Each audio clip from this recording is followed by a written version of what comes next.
Here's the afternoon woke up. You get it, guys? Because it's the afternoon, so you already woke up. But also, we stay woke up in this stream. It's just a double entendre, isn't it? What is up and what's going on, everybody? Appreciate everybody, as always, coming in and hanging out with us in this afternoon report. We have some things to talk about, get into with you guys per usual. Let me pull that up and see exactly what those topics are today. We've got Alex Cross and sorry, let me make sure I have that. My man. Yeah, okay. Yeah, we've got Alex Cross, and they'll be at New York Comic-Con. We've got the casting of Marvin Jones III as Tombstone in Spider-Man Brand New Day. We've also got some things to discuss with Jonathan Majors as he teases the possibility of him coming back as Kang the Conqueror, which was not on my bingo card. We've got the comeback of Jimmy Kimmel, if you want to call it that. Some new reports for Brand New Day with Spider-Man and the Hulk that's coming from the Cosmic Circus. And we'll also talk about, I guess, something that came out from, Marvel Direct for what the original plans for Nightmare were, I guess, going to be in Doctor Strange. I feel like that's been talked about a lot already, though. Got a better look at Magneto from that Doomsday merch. Jeremy Renner talking about how he wants Hawkeye Season 2 still. We've got a full list of the DC current casted characters. We've got a few trailers here, one from Welcome to Derry, one from Stranger Things, and a couple Star Wars things, one about the Ashoka, Ashley Erickson talking about how she wants an Ahsoka film, and John Boyega once again going in on the sequel trilogy. Really? I didn't know that. Wow. Yeah. So we'll talk about all of those things and more. Hey, Anzo, I'm sure if you guys don't know Bigfoot Entertainment, he's got his stream tonight. I'm sure he's going to make some sort of, the Americans, Noah Lyles needs to shut his big mouth about, Canada who. Like, shut up. Bigfoot Entertainment. He's going to talk about Shelly Ann Fraser-Price in her final sprint. He's going to talk all that Canada versus United States stuff, the Jamaican runners, all that drama is going to be covered on Bigfoot Entertainment. Am I lying? I know your channel. I know what you're going to do with Roberto.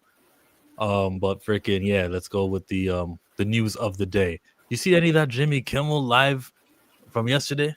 He actually tape delayed it, you know? I told you he was going to do that. That's why I was like, so he's probably going to, because it said on the thing, film Tuesday. That's what I figured they would do. And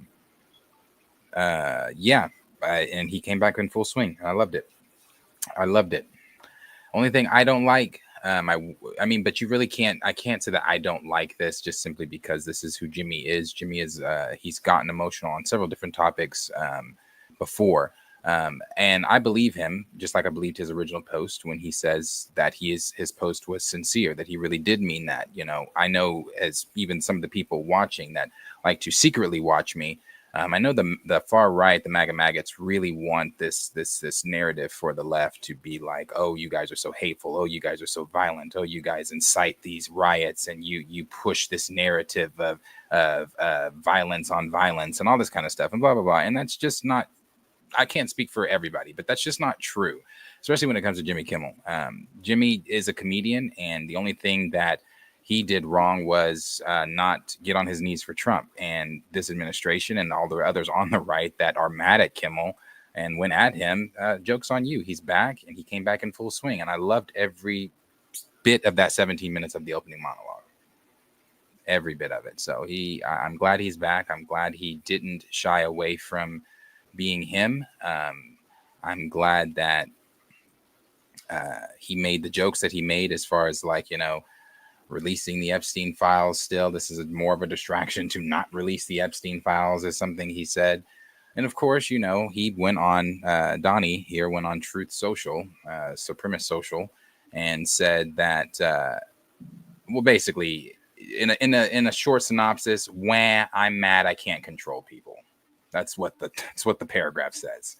When I'm mad, I can't control people. Yeah, it says right there. Yeah, I see it. Yeah.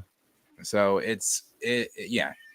So it's been interesting. It's been very interesting. Like I said, I'm glad that this show is back. I like the part where he said, they actually asked me to do this, and I don't mind. To resubscribe to Disney Plus and Hulu, you can.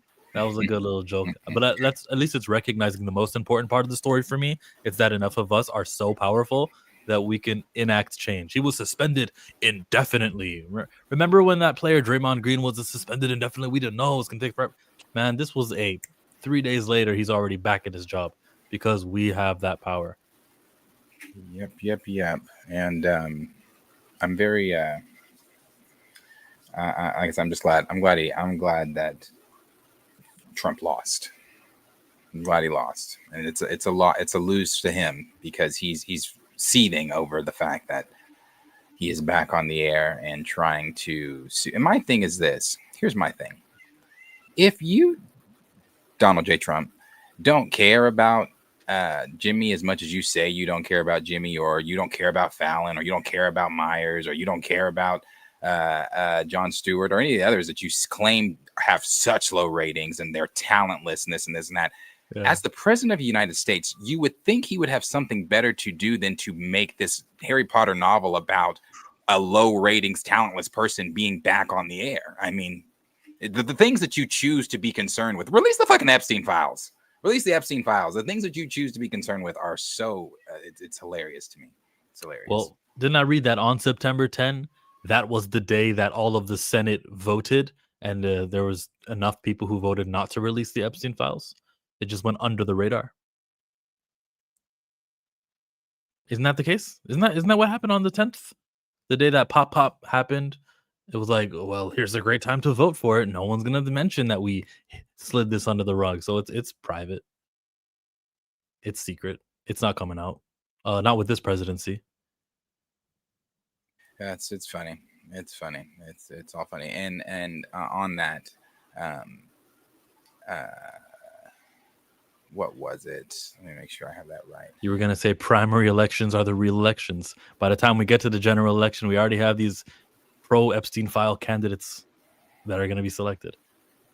So get that grassroots guy. Get the one who's not being corporately funded by our lobbyists and all that. Get the guy who is people-powered. And then he'll actually do the things we want them to do.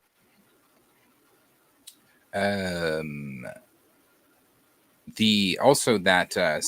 12-foot statue that went up in front of the Capitol of Jeffrey Epstein and Donald Trump holding hands in honor of Friendship Day, that was supposed to be up for at least 4 more days due to the contract that they had, but the park police have taken it down.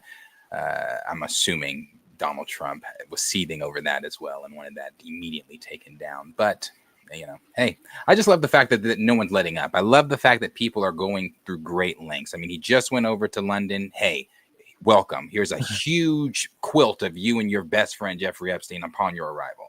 I love that he goes to the UN and people can say whatever they want to say about the UN. Applaud them. If they truly were trolling him, good job. Oh, the escalator? Job. Oh, not just the escalator, the teleprompter. Then he gets up there in front of the UN and tries to say, oh, your countries are going to shit. Look at me. Look how I lead my country. I'm better. I'm this. I'm that. And then he took a shot at the UN, like, you guys, upon our arrival, it's not very hospitable. The what do you say? The teleprompter doesn't work. And then the escalator stops. And luckily, me and Melania are strong people. And we didn't fall. He's just such an egotistical fuck. God. Do you think like all these other countries really care about that? They're caring about development. They're caring about exactly wars and people living on the borders of their countries who are funded by foreign entities who, I don't know, seem to feed these guys and give them all these weapons. Who are the weapon manufacturers in the world? You think they all care about your teleprompter? They got real problems that they've got to take care of their own people for. Yeah. So that's what's going on with Jimmy. That's what's going on with Donnie as he continues to be frustrated. And I guess, instead of the mountain of other things he could do as president, he's now going after ABC, I guess, to sue them. So, hey, there we go. Now they can go after Pokemon. Oh, yeah, that is added in this as well. Insane shit. insane shit here.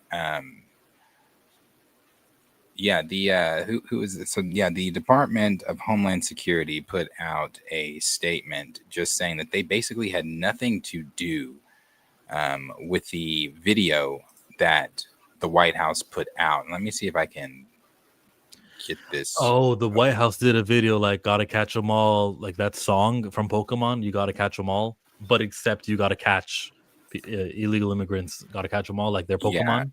if you check the DM, you can pull it up there.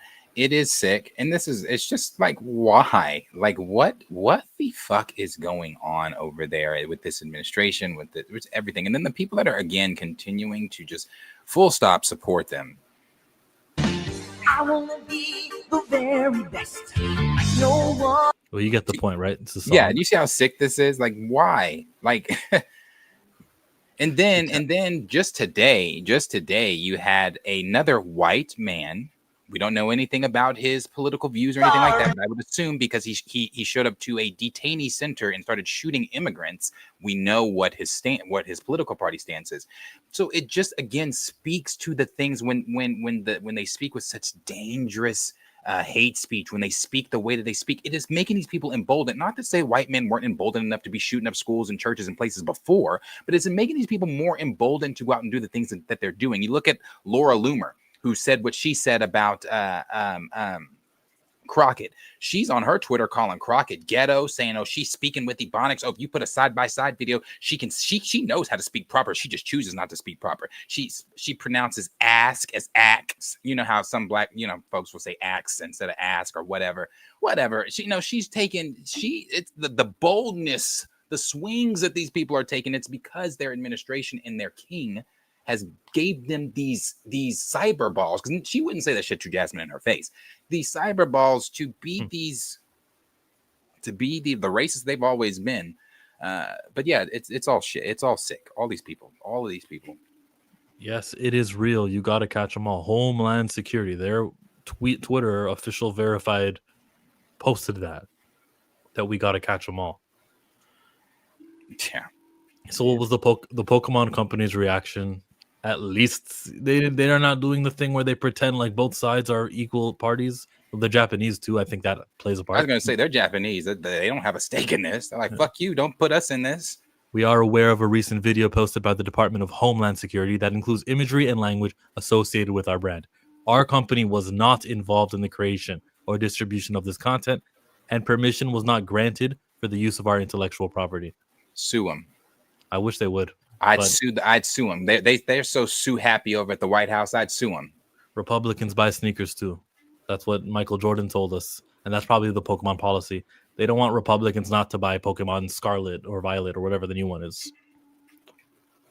Something though, it was something.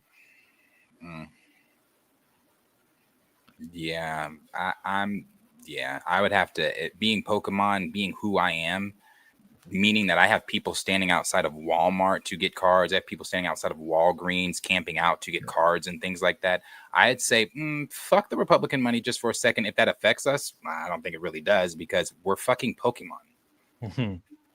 The kids want the plushies. The kids want the games. It's really, but that's the thing though. The parents control the purse strings, so parents can easily tell their kids no. Instead of Pokemon, will get you the Mario or the other game. Who knows? Yeah. Anyway. That's the Jimmy stuff. Happy for Jimmy. Free Palestine. Fuck this administration. Yeah, we'll see. I wish that was the Pokemon. I wish that was the Pokemon take, right? If they could just hit him with that. So, I'm a huge Pokemon fan. I like that. I think they could have gone further, but at least they did say something, and that's probably like something I'll encourage. Pokemon's got problems though. Nintendo's got huge problems with their price increases though. Yeah. They haven't been very customer friendly. I'd say that's everybody though. Everybody's got price issues right now, or in general, not going into a tangent, but you heard before we were on, I was watching that dude talk about some of the upcoming figures those prices are ridiculous. I think everybody's feeling the mode. Just got here. Thank you for saving my ear in this boring work day. We're here for you, Chi-Town. got your back. Nintendo more so than anybody because they were price gouging before we had any disasters. Oh, They damn. weren't they? Something's going on. And now Disney Plus, I just hear they're increasing their prices next month. It's going to be $19 for the one with no ads. This fifth increase since launch, more than double what it cost 6 years ago. 6 years ago, it was like $7. $7.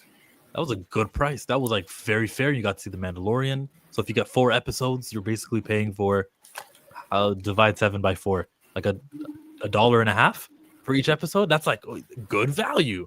And if you got kids that go see Bluey, and you got all these great things. Now $19. This is in the territory of okay, we'll unsubscribe. We'll get back in 6 months. We'll just watch Netflix instead. Yeah, I'm mad I didn't take because I don't have Disney. Well, When does it expire? I think I still do have it till the end of the month. Okay. Check out that Zombies. Oh, I am. But I wish I now would have taken the $2 offer that they offered me when I canceled. You know, they offered me to take it for $2 to keep the subscription. Is this because people canceled? Was this always going to go up to the $19 or whatever? Good question.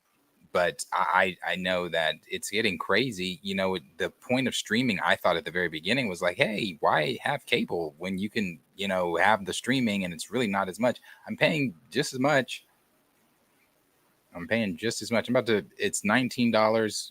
Like I said, don't have Disney, but going to be $19 for the, for Disney Plus. I think HBO Max is 16, 17.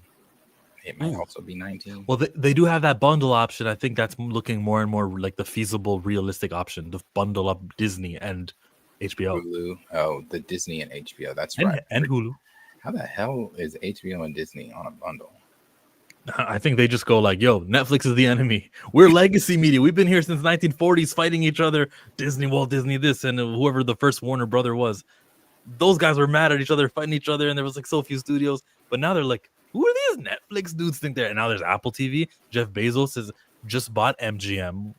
Like there's a whole lot of new faces, and they're saying, hey, we may not have liked each other in the past, but we'll work together here. And I think that is a good business decision to do. Yeah. $19 with no ads. So that's a no from me. Cleve says, that's how much I pay $2.99. LOL. I guess you probably did the thing where you were going to cancel.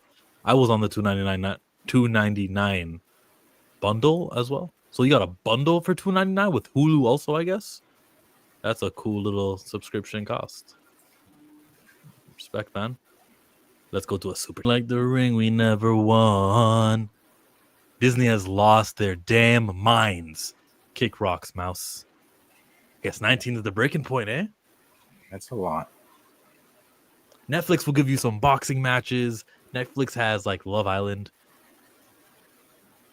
Do they? Or am I mistaking them for another Love TV show? What does Netflix have? No, Netflix, they don't have Love Island. It's Peacock. They have they have reality shows. Yeah, they've got reality shows that are and all that other stuff. Netflix has so much more than just that content. Plus, they do have every Sony movie will go there. Bad Boys went there. Madam Web will go there. When they do Spider-Man Brand New Day, it'll go to Netflix because they got that deal with that studio at least. They're pretty, like, good, you know? They're pretty good. I'm not subscribed since long ago when John was fired. Fuck him. Verizon has it for cheap. They always give these deals during Black Friday. Yeah, that's the one I got. Hulu and Disney for $1.99, you said? My Disney, Hulu, ESPN bundle is $30. Disney alone for $19 is kind of wild. But $30 to get your sports with Hulu and Disney, I think that's fair. It's a lot of money, but then when you get so much, yeah, you probably don't have a Peacock and all the other ones, the ones that cost money. You probably don't have all those other ones, right? I don't know what you do for a living, Steve, but you probably don't. Better get it on Black Friday. That's what I did with my Twitter blue check mark. I got it on Black Friday. Great price. The price increase was the icing on the cake. I think Spectrum does a deal too. It's all about the prices, man. But I think looking at everyone who's writing a comment right now, we're not for paying full price anymore. We're in the cancel era, at the turn and churn era.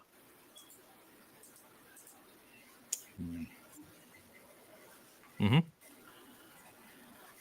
Let's go to Star Wars. Long time ago, a galaxy far, far away. You guys thought we were going to Jonathan Majors first? Nope. Hey, Blue's in the building. Blue, me and you talking about Storm's last comic book tonight. 8 o'clock ish? Just let me know. John Boyega explains what he would do if he could remake the sequel trilogy. Luke, Han, and other OG characters wouldn't die. The first thing we're going to do is fulfill their story, fulfill their legacy. New characters wouldn't be overpowered. They won't just grab stuff and know what to do with it. Add elements from the Old Republic and Force Unleashed stories. This is coming from Popverse.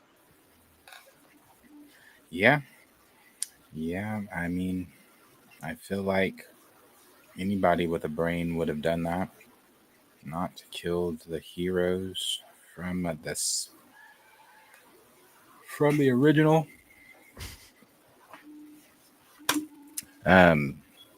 But also, what was that last part he said? Adding from the original, the old Add elements from the Old Republic and Force Unleashed stories. I don't know about all that, but I do. That sounds right. Nah, I don't. That doesn't sound right. The Force Unleashed and the Old Republic are its own things. Why would you add elements of that when you can just do that? You Wouldn't just do the Old Republic. Yeah, that would be adding elements of it. No, because Rey, Finn, and those people are still there. In the Old Republic era, though? No, if you do what he's saying, talk about taking bits and pieces from the Old Republic and make it fit into the sequel trilogy, why? Like destinations. They're still there 1,000 years later when the present day for yeah, Finn you're doing destinations and things like that, but you're talking about taking story elements. No, that just doesn't make sense to me. You have that story already that is begging to be told. Just do that. I don't. Well, I think Elements is open to a version that makes sense, that would fill what you're looking for and what I'm looking for too. Taking an element from it. So whatever happened in the Old Republic game, maybe they get referenced and they say, 1,000 years ago, this happened and this happened. Well, now we didn't know, but this has been awakened and is all relevant to something that happened in the past in the Old Republic. Add elements. that type of element, sure. I don't want to add people or take stories or anything like that, because again, I was watching, and I know I'm not the only one. I was watching Nerd Theory because they're back, and I think Theory is in the same boat a lot of us Star Wars fans are in. It's unimpressive with everything. I mean, I'm not impressed with a lot going on right now. And even when we talk about stuff like this, because Josh was throwing stuff at him, like ideas, like what if they did this, and he's like, he was saying the same thing that I've said, not under this current regime, or maybe 10 years ago. But where we just currently are, when we talk about the Old Republic, full stop, like literally full stop, just do the Old Republic. That's it. I just do the Old Republic. I wouldn't even want them to take the Force Unleashed and do anything and add it into that stuff. Like, I wouldn't want to see Starkiller with Rey. You just don't want to see Rey with anybody, really. No. But even the stuff that they were talking about with Starfighter, Jedi Starfighter, I didn't even think about that. I did see that rumor, but I kind of dismissed that rumor because I was like, they're never going to do it. But then they were talking about it more, because I haven't really thought about Starfighter unless we talk about it here. But they were saying how Gosling could be with the rumor that's already out there that Gosling could be Kate Skywalker, and I'm like, and the reason it's like, the reason I'm just like, is because kid away, stop. Why are we? Yes, he's a distant relative of. I'm not a distant relative. He's a descendant of Luke. but it's another Skywalker. It's like we cannot get away from the Skywalkers, and you've botched this story enough. Never once has this character ever been in the presence of a Rey Skywalker. So I just don't want them to take those legacy comic stories, if that's what they're doing. We don't know. That's what the rumor is right now. I think that's coming from Bespin Bulletin Report or whoever.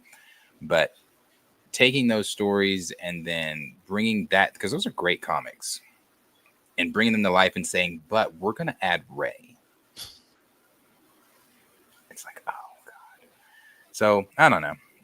I agree with Boyega when he says, Luke, Han, and OG characters wouldn't die. Well, yeah, duh. Yeah. I don't watch Theory that much anymore. But did you see he met with John at a con? Oh yeah, I did see that. He took a photo with him. John Boyega had a mask and then he unmasked and he's like, "Hi." Yeah. I'm not a big Theory watcher either any longer. But when they brought back Nerd Theory, I do enjoy some of those conversations that the two of them have. And like I said, the fandom, everybody complaining, having their discourse about Mando and Grogu, what that's going to do, and feeling the way they felt. And those two kind of felt the same way. Like, did it move the needle? Are you excited for it? It's like, It's like, it'll happen. It was it was a minute and a half trailer for a movie that's above 2 hours. They withheld a lot. They did. I mean, but at the same time, it's just like, I don't want to be just negative on Star Wars. I hope they can pull it off. I don't know that they're going to get the trilogy effect that they're thinking they're going to get out of it, but I hope that they can pull it off. People go see the movie. What's also what sucks is that we don't know what they're going to do next. They probably do. They probably know the successor after Kathleen Kennedy, and we are just stuck in this. Technically, the president is still Kathleen Kennedy, and we the fans are just uninterested. I haven't been watching Star Wars Theory either, because I just don't watch Star Wars. I don't care much about Star Wars right now, where it's going to occupy so much of my time. One day it will, and I'll go to him and some of the other content creators that I care about. I'm not going to check in for heavy spoilers to last take on Andor or some of the shows I don't like. Yeah. I don't think that you would have the same buyer's remorse as we do now if Rey, if Starkiller was involved. She wouldn't be what she is now. I mean, yeah. I mean, at 15, what was that? 2015, 10 years ago. Shit, I was wide-eyed and fully optimistic, or fully, hopeful for the future of Star Wars. Because we were told after Episode 3, hey, that's it, you're done, never again. He is putting the pen and the paper down. That's your Star Wars, baby. But then in 2015, they were like, surprise, surprise, Bob Iger and the Disney people have bought it, and they're giving you Episode 7. So at that time, I'm like, Rey, yo, cool. Finn, awesome.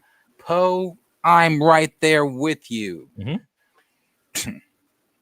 You can kill all those characters for all I give a fuck. You can retcon that shit. I would prefer it be retconned, actually. I don't think it needs to exist within the canon. What do we do with BB-8? Just a repaint? Oh, it's all retconned. I don't care about any of those characters. I don't care how cute they are. Everybody's like, oh, Babu Frick, great. I don't care how cute they are. Yeah, I don't get that Babu Frick's love. Whoa, Yeah, why? What's so special about him? He's just cool. He's all right. He's a character. He served his purpose. But we're getting him more now with the Grogu stuff. Why? I don't know. Because it's fun. He's cute. Makes people laugh. He wasn't that impactful. I didn't even Baby Groot. Fire.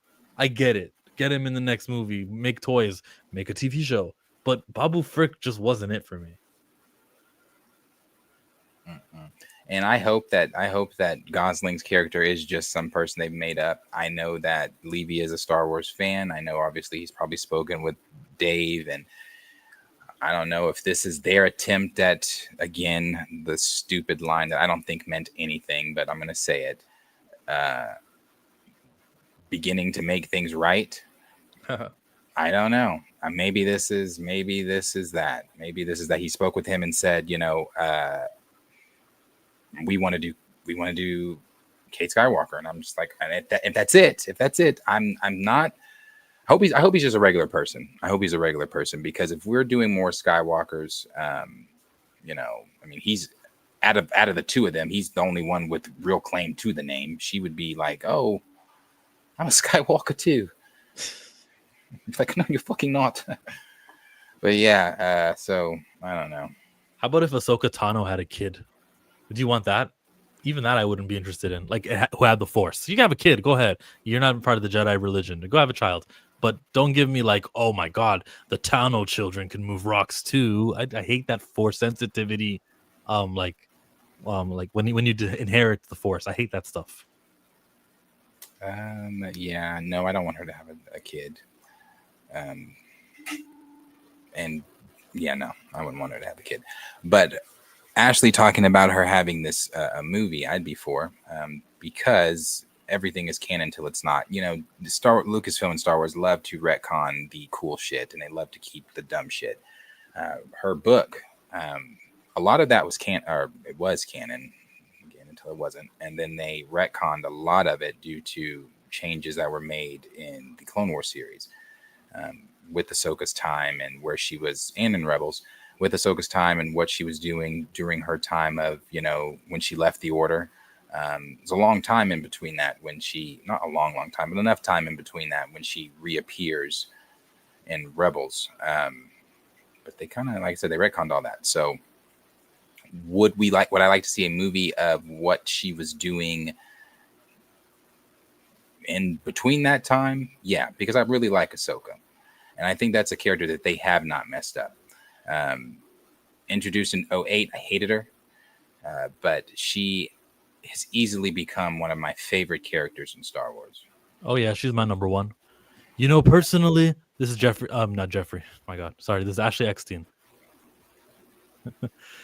You know, personally, I would love more Ahsoka in animation, and I think there's a lot more stories left to tell. And you know what?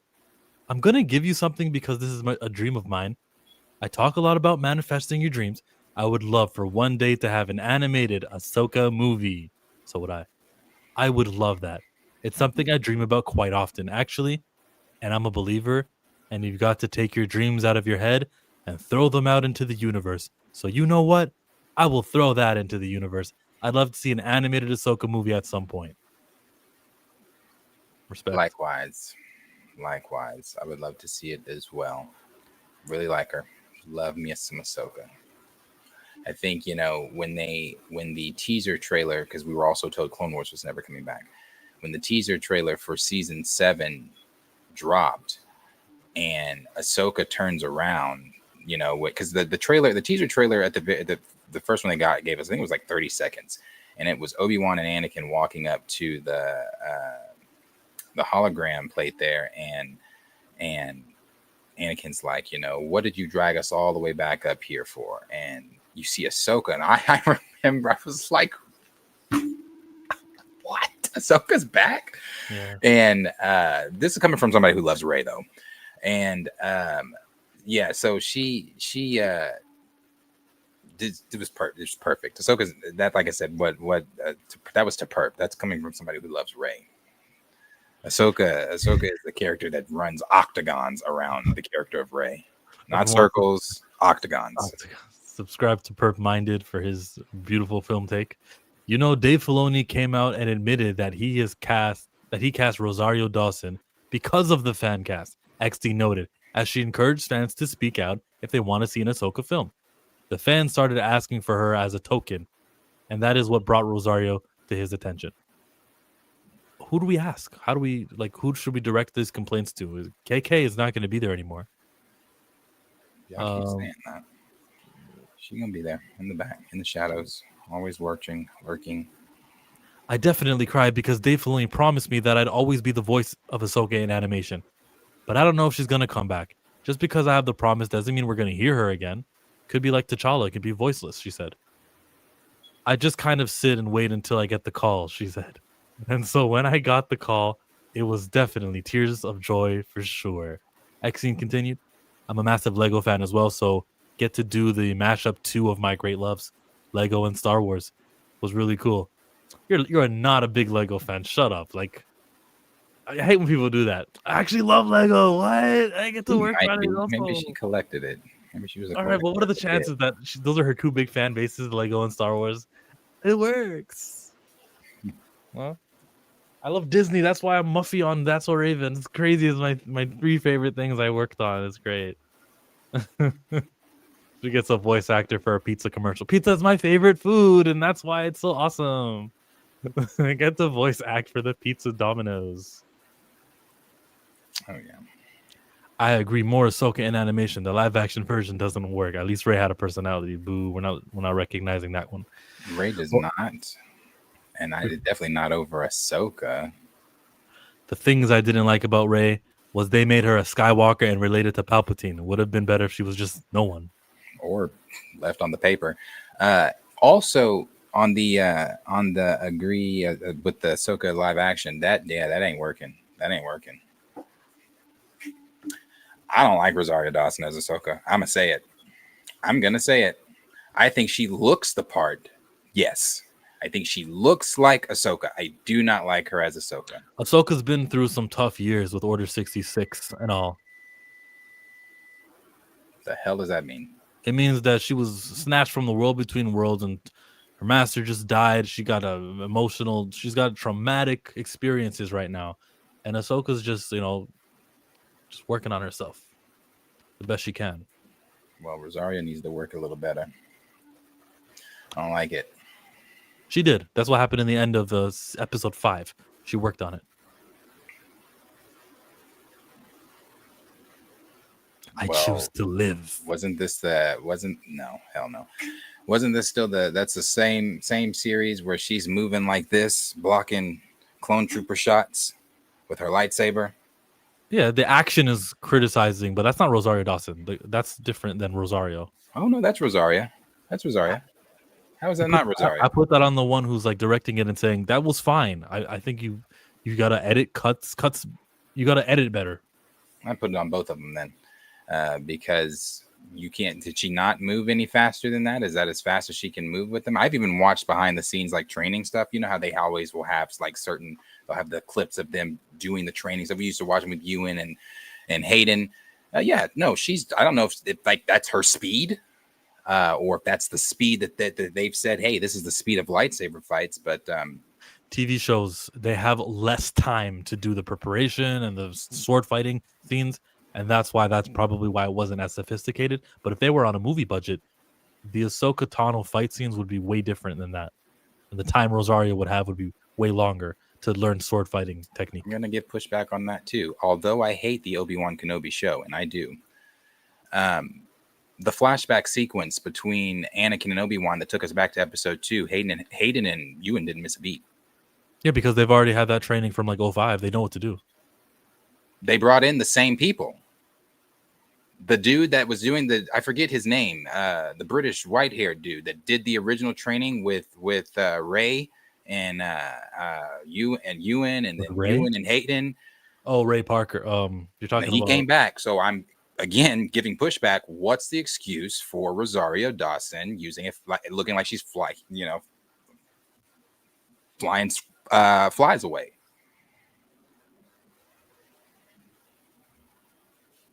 They didn't bring back that guy, and I forget his name. The British dude, yeah. That's the. He didn't. And Eugene Johnson said Rosario's in her. I'm going to continue to get pushed back. Ewan and Hayden are older. They knew how to do the thing. They've trained it. They've practiced it. They've even probably on their downtime, they pick up a lightsaber in their trophy room or awards room. And they go, "Oh, this is funny. I remember how to swing around this thing. Can't wait to work again." Yeah, she was stiff. I get it. 100%. She's worthy of criticizing, but then we got to look at the people who edited it together and decided that this is worth being on screen. Because you know who else was stiff? The guy who played Count Dooku. But it looked fine when we saw the movie. That's because it wasn't him. And make it not Rosario.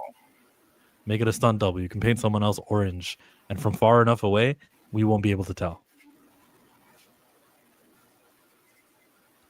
We got a super chat. I've been boozy since I left. I ain't changing for a chin. Tell my mom I ain't forget. Woke up drunk. I'm too fly. Disney's really on my bad side lately. Okay, me too. After how bad Obi-Wan was, and now we're supposed to be hyped for discount Boba Fett and his baby. Bye-bye, Disney Plus. Disney Plus, cancel it. You don't need it. You know what? If they did like a Blade thing, if they did a Photon, get back on it. Yeah, sure. Support Disney and make sure that it's proven that this is bringing in money and maybe they'll get more. Till then, you don't need no Disney Plus. Yeah, they're on your bad side. Can't wait for Marvel Zombies where he doesn't talk. That's tonight. Is it out yet? Tonight. 9:00. What is it? It's I don't know. It's out. You can drop it like 4 a.m. How the fuck was Geeky Cast? Everybody watching it? Pretty sure it's out. Oh, it's already out. Maybe we should react to that scene where he's muted. No, because I'm watching the show in its entirety. Oh, okay. You still care, I guess. I guess you still care. That means you still care. Let me go ahead and say this because I made sure I said this way before the T'Challa stuff. Yeah. I was watching Marvel Zombies way before the T'Challa stuff, and him not speaking does not take me out of Marvel Zombies at all because he hasn't been in the MCU for 5 years. So it doesn't take me out of Marvel Zombies at all. I was already watching this. I liked the What If Marvel Zombies. This doesn't. So yeah, I do care. Is Disney on your bad side lately? For Star Wars? After how bad Obi-Wan was, and now we're supposed to be hyped for a discount Boba Fett? I don't know. I'm not in that same mindset that I was in with Obi-Wan. You know, I cared. I don't care. Like we get up here and we talk, and obviously because I love this community, I love having the conversations that we have. I love talking about these topics. But where I cared about, like, oh my God, Obi-Wan, and I don't care. The video you posted of our conversation from the Pantheon, we talked about when we were talking about T'Challa being voiceless. I said it in there. I've been burned by this company so many times, to where it's like,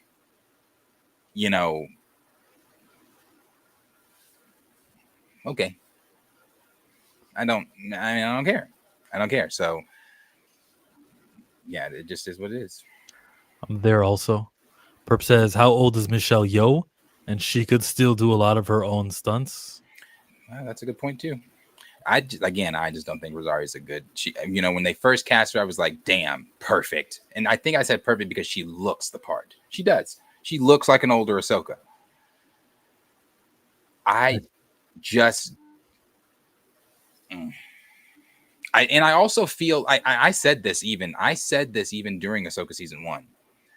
I feel like her approach to Ahsoka. I get it. Ahsoka's older. She's but this is Ahsoka right when we left her at the end of Rebels.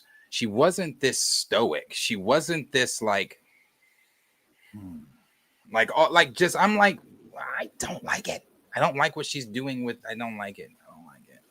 And then you top it with her fighting a villain. I don't like it. Oh, we'll see though. Season 2. I haven't seen Rhymes in forever. I think Chill is being a shill because he was stiff for Ahsoka. Thank you for the input. You can always tell when it's a double by the cuts or choices of angles. There's no way to truly obscure it now, but it's got to be done. So be it. Look, I can suspend my disbelief enough to notice that. Hey, wait a minute. That actress's eyes are farther apart than Rosario is, and that's a different person. I'm gonna accept that it's really Ahsoka fighting. I mean, yeah, I accept that it's Dooku and it's not, or I'm sorry, Christopher Lee and it's not. That's the only moments where that's Christopher Lee is when they're face to face holding the lightsabers. Those moments where he's twirling it behind his back and shit on Geonosis, that ain't Christopher Lee. Yeah. So again, it goes to the creators for deciding. Oh yeah, we know Rosario is no Michelle Yeoh. We know she's no Ray Parker, but we're still gonna make that scene in there. We're not gonna fast forward the scene either to make it look like she's going faster. We're just gonna be okay with that. That is not a criticism straight to Rosario. We knew her limitations before we hired her. Who's thank you for. Oh, the studio knew her. You're saying we as in the studio. Yeah, the people hiring. Yes, the I was gonna studio, say, the I didn't know producers. her limitations. Yeah, I didn't learn her limitations till I watched her on wherever the fuck. What planet did they go to? Start with a P. Peridia. Peridia. They went to Peridia. That's when I saw. I mean, not only that. Just I'm gonna before we get off of this, let's address the super because I haven't seen my good buddy Rhymes, who is more than generous on that super in quite some time. So I'm happy to see her here.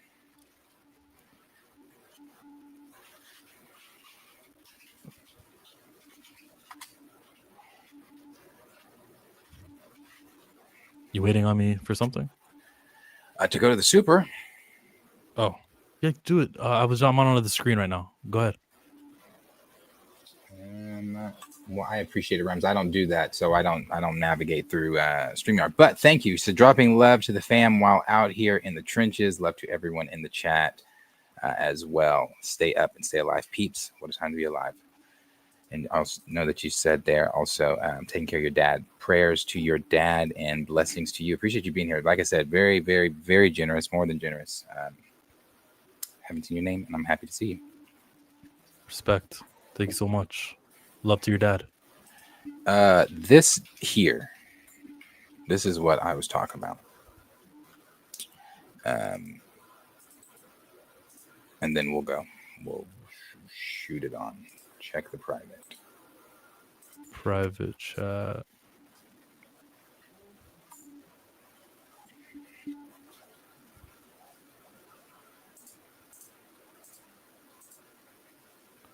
YouTube link.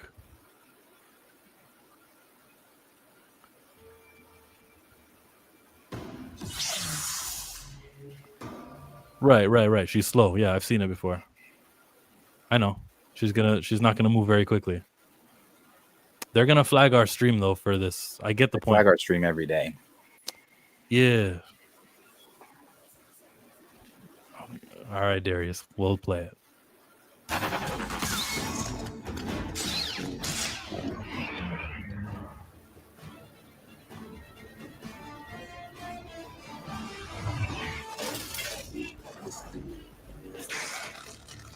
Awful. You can turn it. Awful. Terrible. Awful. If that's what the juice they're coming with season 2, they better be leaning heavy on the gods of Mortis for interest, because those lightsaber battles ain't gonna do it. No. Not gonna do it at all. Even her one with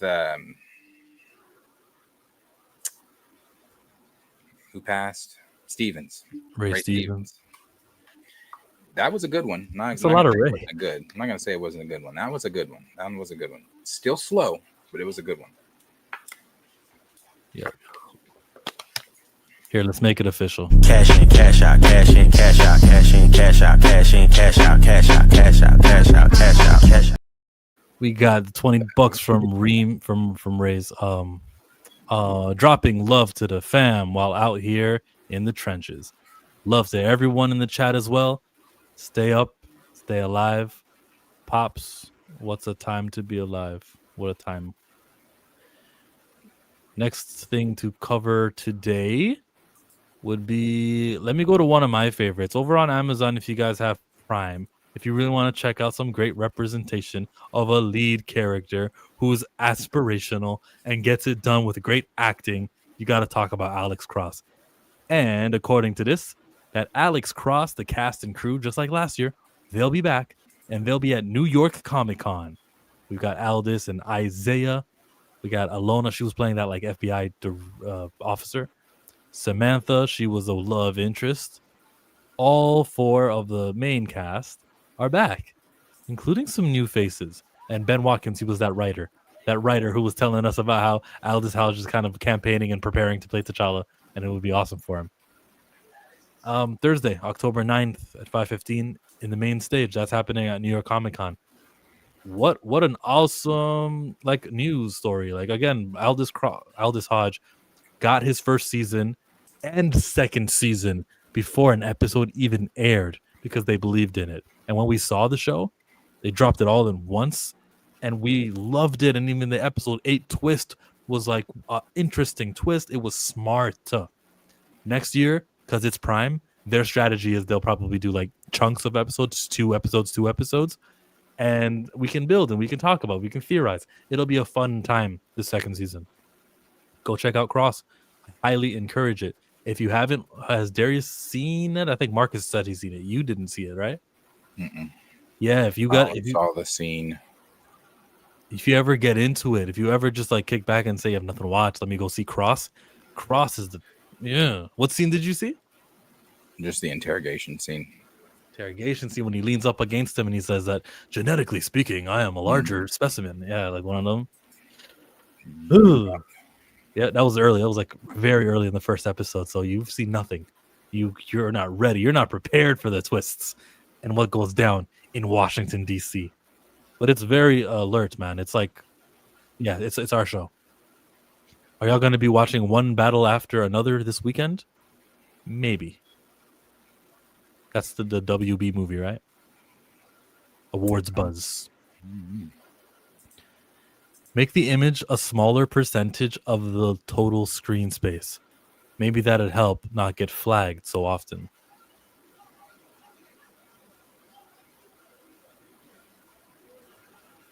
You can.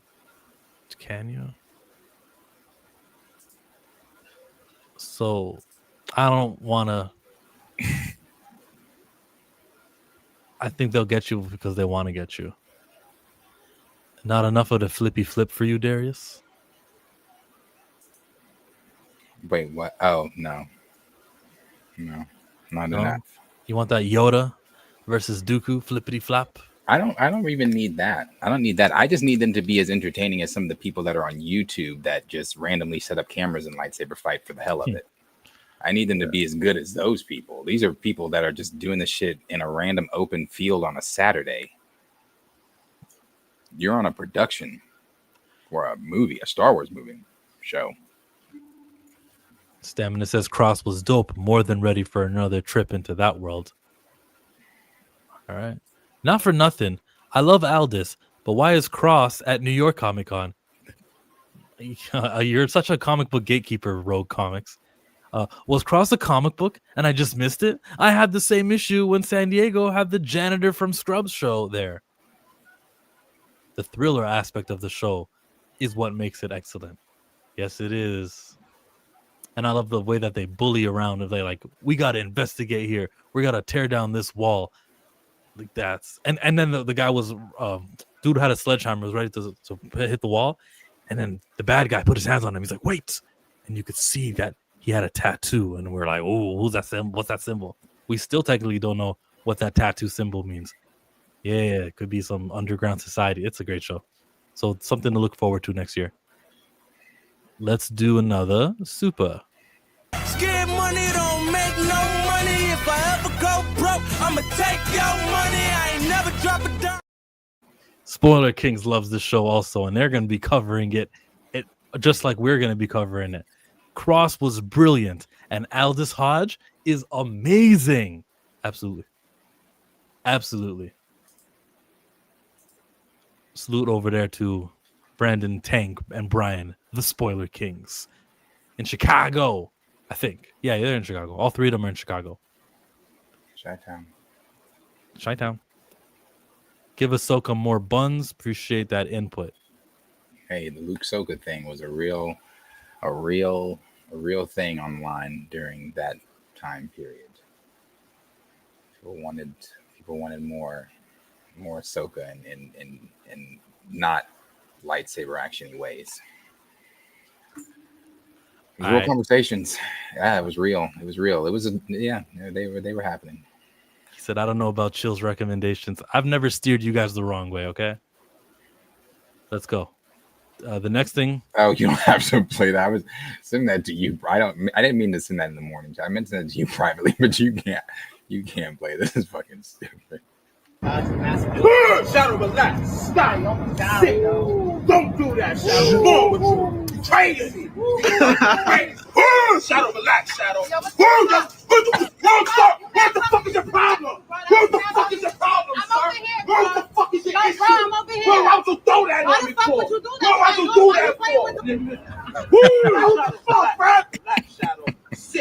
calm down, Shadow. I'm so sorry, ma'am. I apologize. Man, what the fuck is wrong with you? Grandma, I apologize. Grandma, I said, look this. Grandma, I said I'm sorry. I said I apologize. What's wrong with you? Shadow, relax. Oh my God. Oh. Relax, Shadow. Shadow, relax. Relax, Shadow. Shadow, relax. Oh, she's crazy. Shadow, stop. Relax, Shadow. Stop. Stop. Shadow, stop. Sit. Relax. There's nothing to see here. We're here to serve and protect. There's nothing to see here. We're moving. Yeah, what he said. Yeah, right, Shadow. That was Shadow, right, guys? Shadow, calm down, Shadow. Calm down, Shadow. I am so sorry. That's not fun. I'm so sorry. I disagree with that one because he actually made a little contact with him. He checked him like you can't. You touched him. Don't touch me. Touch me? No, I don't want to be touched. Oh, that shit's funny. Yeah, that nigga fell. Not a fan of that. Still, let's go to something. Let's do someone smart. Tony Weaver. He had something to say earlier today. How come all the people that call diversity racist pandering are silent now that actual pandering is happening? Oh. You always complain about censorship when it comes to covering in on a minor, but you don't have smoke for censorship when it comes to telecommunications broadcasters? You got mad Assassin's Creed had a black samurai because it was historically inaccurate. But fake history is being endorsed by state education departments, and you have nothing to say about it. You said the Oklahoma deal. Force Oda to put black people in the One Piece live action. But shows are being forced off the air, and I don't hear you yapping. Since I was a teenager, I got told that freedom of speech was why I had to endorse slurs in every nerdy hobby I entered. Because you actually like protecting rights and knowing true history, and so either of them require you to treat black people with dignity. Fight injustice like you fight black people showing up in things. Or it becomes extremely clear what specific speech you were focused on protecting. How come? I was supposed to play that during the Jimmy Kimmel conversation, but I forgot to. It was saved. Yeah, that thing he was talking about, that is who is the company? I forget who the company is, but they've started it here in Oklahoma. Of course, 50th in education and everything else. Why let's dilute and fuck their minds more. So they have it's a real cartoon, and it's a cartoon with this little kid and his sister, and they're reading about history, and I think they are reading about why Columbus Day is no longer considered Columbus Day at certain schools. Don't celebrate it. Certain people, celebrate Indigenous People Day or Native American Day or whatever. And it's a cartoon of they go back in time, I guess. I don't really know. I just saw the clip of them speaking to Christopher Columbus, and he's basically saying, "Oh no, people are taking, what do you say? You're taking." So I forget. Basically, it would have been. Basically, he did say this part. It was better to take them as slaves than to treat us. I don't know. It's basically saying that slavery was okay because the conditions. They were violent. They were cannibals. This is words they used too. They were violent, cannibals, mongrels. It was better for us to take them as slaves and not leave them. And he also highlighted, but not all of them were that way. Some of them were leaders and this and that. Blah blah. The only person perfect is Jesus Christ, and it's the most whitewashing, white supremacist, let's get rid of everything that doesn't look like us and make history the way we want history to be cartoon I have ever seen. And they are playing this cartoon in Oklahoma schools. So that's why they are 50th in education. Right. So yeah, that cartoon that he was talking about, yeah, that shit's real. It's crazy real. Yeah, it's a strange thing. Let's do the 3-minute trailer for the brand new season 5. 3 minutes. Jesus, I didn't watch this. Let's give it a look. There's something magical about childhood. Yes. We wanted to do what we could to capture that feeling. That ultimately is the heart of the story of Stranger Things. When I read that pilot, I thought it was one of the best pilots I'd ever read. It felt so pure and just beautiful. we were just a bunch of random kids from different places that just loved our characters. We loved this story. Smile and wave. Hello. We've been doing it for such a long time. We've grown up as a family. This is my best friend. I got to watch these kids grow up, which was the biggest gift that this show has given me. As exciting and grand as we always seem to get, like season by season, it still feels like the same group of nerds from the first season. Fireball! It's part of the magic of this show, even as we evolve, even as the storytelling becomes more epic. And you explode through! Woo-hoo! It's always anchored in these characters that we love. Whether they're a popular dude or some band nerd, a parent, a teacher, a Russian scientist, everybody sort of feels like they're kind of an outcast. And I think this show is about like bringing people like that together. It's that classic tale of good and evil. And the good guys are so good and the bad guys are so bad. This is the biggest season we've ever had in terms of action, in terms of visual effects, in terms of story. Ultimately, what people want is they want to see these characters together one last time. It's more of an adventure and more of a mission, which I really like. Everybody is really put into the thick of it. No one is sitting back on a walkie-talkie. Everyone is full throttle going for it. Every episode is bigger than the last. This is a season about like fighting to the bone, you know, even when you don't know that you're gonna win. It's the highest stakes that the show has ever been. It's just so exciting that we got to start this thing, but now finish it out all together. It's about the people you make it with. It's about getting to make something that you believe in. If you have that, you can do anything, really. We've come full circle. The fans will be truly satisfied with the ending.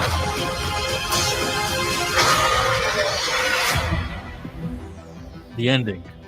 Confirmed. It's a finale. They're not going to try to stretch it. They still have not given a proper trailer.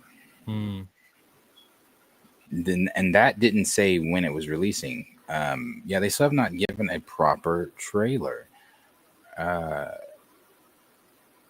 Very excited for Stranger Things. Perp said that it low-key has spoilers. I don't know what that means. I didn't see any spoilers. I thought like the actions, explosions, and things like that. I saw Sean Levy looking at his board and all the pictures, but were there really spoilers, really? I'm ready for the show. I'm ready for the finale. The season 4 was great, so I'm ready to see exactly where we are. From my understanding, there's no down. It's a full jump. The minute it starts, I think we are jumping right back into it. And they have, like Maya Mitchell and the rest of them have described it as one big 6-hour movie, basically is what it feels like. I can't wait. Cannot wait. Stranger Things is great. Sure. So came out, what was that, 2016? Yeah, 2016. I was scrolling through Netflix. I was at a basketball tournament in the hotel room. Scrolling, I was like, what the hell is Stranger Things? Binged that entire season, I think from that top of that day to into that night. And I was like, oh yeah, this show is something. So I'm glad that they are finishing it. Okay. That's a good thing. The less we know, the better. It's true. Yeah, sometimes you just got to tune out. Sometimes like a trailer will be 4 minutes long and you go, no way. I'll see a minute, but I won't watch the whole trailer. I hope they can match the greatness of season 4 and wrap it up with a proper send-off. They had Caleb be the one to say it. It'll be a great ending. The fans will be satisfied. Shit, what's your opinion on the Peacemaker alternate Earth theory? You mean that everyone there is white because it's the Earth where they won? Yeah. I believe that theory. They're releasing it in 3 parts. Part 1, Thanksgiving. Part 2, Christmas. Part 3. Basically, Johnny, episodes. They're releasing episodes. Stranger Things is an all-timer for sure. Oh, without question. Okay. Might get Without into it. question. I have to get into it from beginning to the end. No waiting. Just get it all right there. That's how I watched Breaking Bad. I loved it. That's how I watched Twilight. I would definitely, I mean, if you can be lucky enough to binge it all and not have to wait years, go for it. It is phenomenal. What was the hardest wait? Because you said you were there from 2016. What year was the difficultest? I can't wait to see what happens next. Is it this year? Probably this one. Season 4 was a very big one too. I mean, just the way they hyped. I mean, it didn't really. The way they hyped it up, it delivered on all their promises with season 4. So if they can, like Xavier said, if they can capture that again, and not just that, I think the only season that I really just won't say it was shit, but I really was like, was season 2. I think. Yeah, season 2. The others, I think, are still all. Season 1's great. Season 3 is great. Season 4 is great. Season 2, when you meet the other girl that's like her, they could have done without that. Without that. Still a good season, though.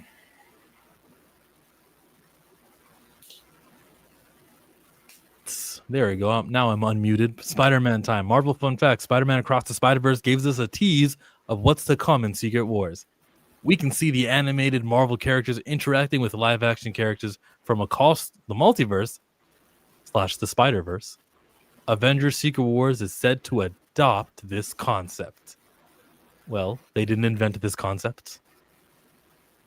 But sure, there's going to be a little interacting with live-action characters. It better be. The fuck it better be. And I mean that shit. I don't want a Who's Framed Space Jam type of shit going on. I don't want that. Like, in Secret Wars, in a movie that's supposed to be serious, I do not want to see animated. I don't do this. Just not a good idea. How serious am I supposed to take the scene? If you want to do it for look, it happened here. They did it. It happened in the movie. Didn't take away from my enjoyment, and it didn't overwhelm me. So you're telling me Dr. Doom is fighting fist to cuff with Spider-Man and a couple of others, and then Miles comes in animated and throws a punch, and he grabs animated Spider-Man. That doesn't take you out of that live action feel. If it doesn't, then hey, you got the great on you. It immediately takes me out. Anything physical wouldn't work for me. Okay, so that's what they're talking about. Well, Doctor Strange can use magic, and if he shoots a color at you that's CGI versus a cartoon color that he shoots at you, or webs which are CGI, I can see how you could fit it. I could see it, but I still wouldn't want it. It's not my preference. I am more with you when it comes to this Space Jam stuff. Not in this movie. Yeah, no, not at all. I don't think they need to do that at all. I would not. I didn't. To be honest with you, I didn't like this when they did this. I don't.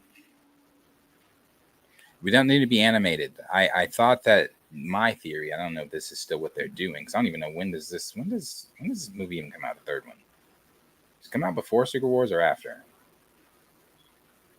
I don't even remember.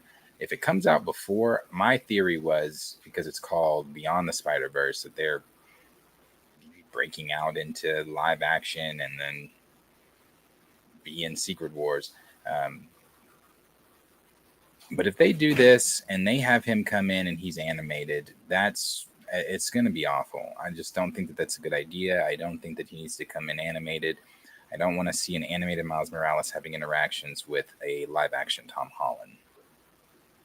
He's like, oh, you're Spider-Man too? Hey, so are we. And then you've got Andrew and Toby live action speaking to an animated Miles.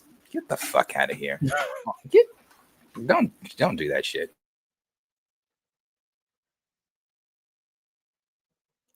Okay.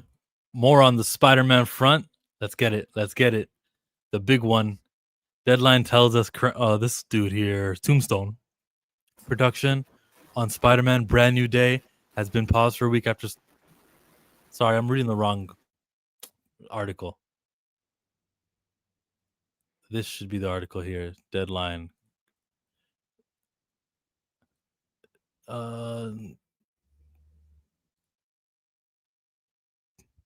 Marvin Jones III is going to play the crime boss Tombstone in Spider-Man Brand New Day. That's the story. That's the big article. Does he not look like the character? Fan casting accomplished. We did it, guys. But this is the easy choice, isn't it? Shave your beard. Exclusive. While production on Brand New Day has been paused, Marvin Jones 3 has been tapped for the role of Tombstone, sources tell Deadline. Reps for Sony declined to comment, and reps for Marvel couldn't be reached. I'd like to be told that, like, they declined for comment and Marvel couldn't be reached, and I'd like to be told how long from that email that you sent to Marvel who couldn't be reached to the publishing of this article. You feel me? I hate not knowing that, because if you just asked Marvel 1 minute before posting this, of course they couldn't be reached. Like, it really doesn't have any weight to it. So Jones comes to the new live-action Spider-Man after being tapped to voice Tombstone in Sony's animated Oscar winner Into the Spider-Verse, as well as the threequel Beyond the Spider-Verse, which is forthcoming. Also known as Lonnie Lincoln, Tombstone is one of New York's nastiest crime bosses, a Marvel villain who is recurring foil to Spidey in the comics. Created by writer Jerry Conway and artist Alex Saviuk, the character is a hulking African-American albino with filed teeth and near indestructible skin. He first appeared in Web of Spider-Man 36 in 1988. Production in Brand New Day resumes on September 29. That's a week from now. The film is still on course to meet its theatrical release date of July 31.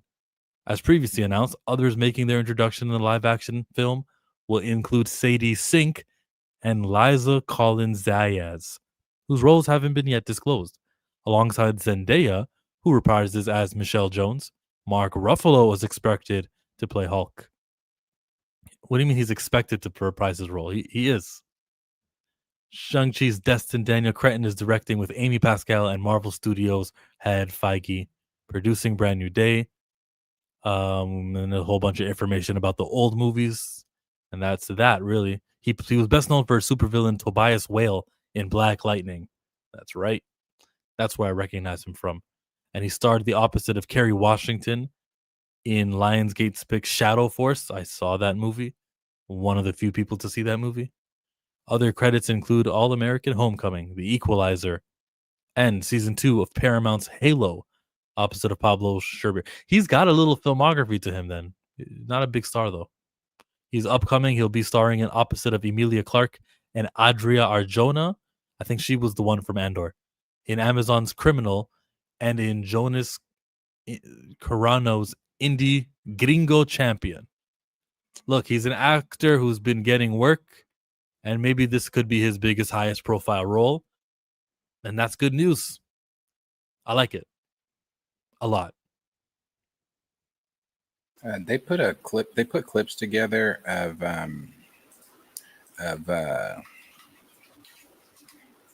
if I can get this to work. Okay, they put clips together. There we go. Of him from, I don't know what show it is. He is supposed to be in, or was in, or is in. But they put some clips together from that where he plays the villain. And yeah, brother can act. Oh, he's a good actor too. Nice. Brother can act. Hold on, let me see if I can. I mean, find this. Krondon is an actual albino. He was amazing in Black Lightning. Tom Holland had too many damn biscuits. No wonder he go to the doctor. They could have gotten an ashy, dark-skinned dude. JK. He did the voice acting for that character. This is spot-on casting.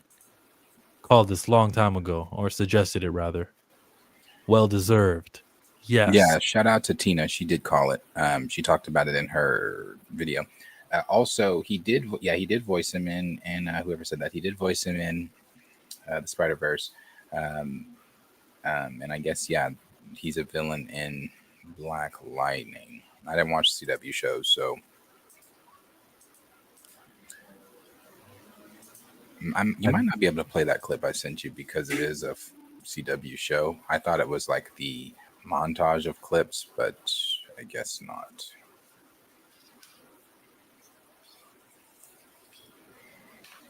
But hey, take Tremel Tillman out as a Tombstone. It's a CW show, right? Now do you believe in the resurrection? I will blow your head off, you mother. The devil deals the cards. Yep. Tombstone. Lonnie Lincoln. I think everyone unanimously loves this step in the right direction for Disney for Sony is Spider-Man, and it's not Disney, but step in the right direction. I don't know why people act so, I don't know why everybody keeps acting like I've seen these posts from people saying, "Oh, Feige's moving different with this Spider-Man, like with Spider-Man." Is Spider-Man not considered one of the better trilogies in the MCU? Yeah, so why do people keep acting like, "Oh, Spider-Man might be good"? What the fuck? 3 good movies. 3 good movies. So it's like, I don't know. I don't get it. It's like, yeah, Spider-Man's going to be good. Yeah, like, I don't get this, like, this turn on the Spider-Man movies that the MCU fandom is having online. It's a meltdown that they're having. Like, oh, no, those movies aren't even good. What the fuck? No Way Home? Okay. Over on Planet DC, we have a gag reel that was released, and I think this is going to be flagged, but it's 3 minutes long. It's a gag reel. It's exactly what you think it would be. Is this in the director's commentary that he did? Because I want to watch. There has to be a director commentary. Well, it's up. I think it's up. It's like a 2-hour director commentary alongside the movie, and it's available on the internet. HBO Max. On HBO Max. Oh, nice. Yeah. I think it's on HBO Max. I didn't know he played the monkey, and things are getting spoiled for me on Twitter. I wanted to watch it myself, but he played the monkey. I guess the monkeys that were typing. That was James. Hey, it's actor talk, James. You wouldn't understand.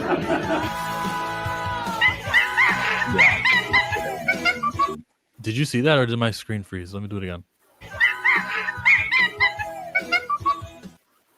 My screen froze.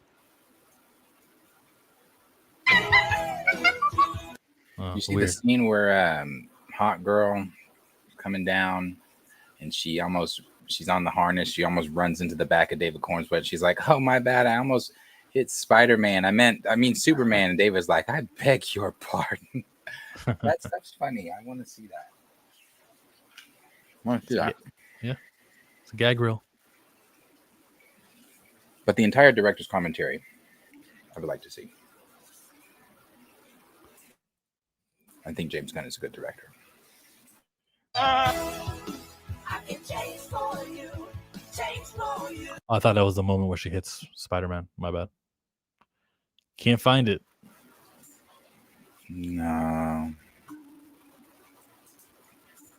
But James was the monkey. There it is. Hey, it's another day in the life of the Justice Gang.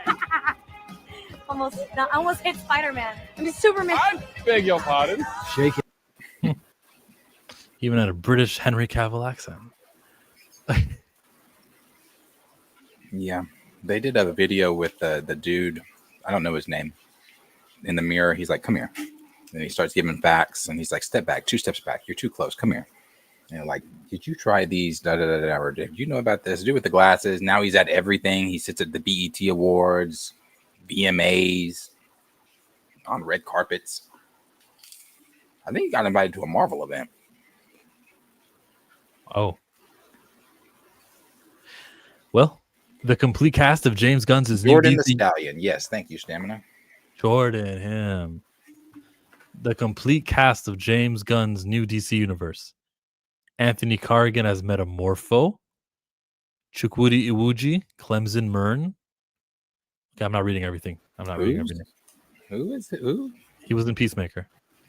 Is that 12 Years a Slave Platt? Yeah? No. That's Chiwetel Ejiofor. Oh, okay. This guy was the one who was High Evolutionary. Mm. I'm not reading every single one of these names, but it's the complete cast. And I suppose the biggest news, John Cena's in here, Millie Alcock's in here. You've got Booster Gold. Obviously, that's, spoiler alert, that's been out there for a while.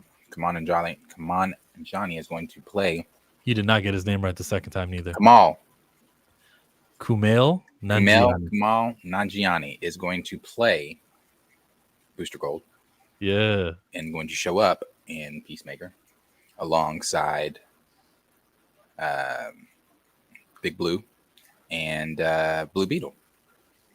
And Blue Beetle, Solo Meridiano. Solo Meridiana. You didn't get it right the first time. Solo Meridiana. There you go. There you go. We got a lot of names, man. A lot of people coming back. Why is there a picture of Margot Robbie Harley Quinn, though? Because I think she's coming back. She'd be the canon version because she was in the Suicide Squad movie. And John Cena and Rick Flag and all that, that's canon. Then it's canon. Now, he said we both effed up Sholo's name. Look, it's the best we're going to get. His name is Sholo. I know that one. Sholo. I've heard it. Sholo. Ma Re Duena. When someone says something is mañana, that's how they say it. I'm pretty sure that's it.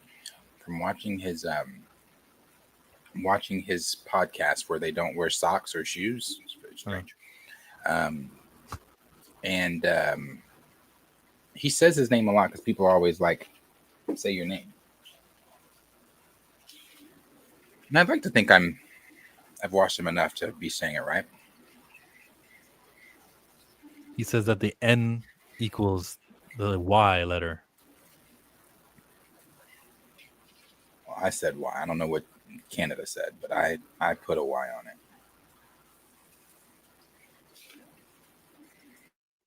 Killmonger as Slade Wilson / Deathstroke.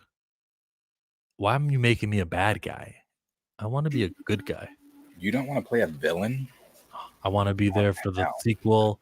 I want to be all over the place. Villains die.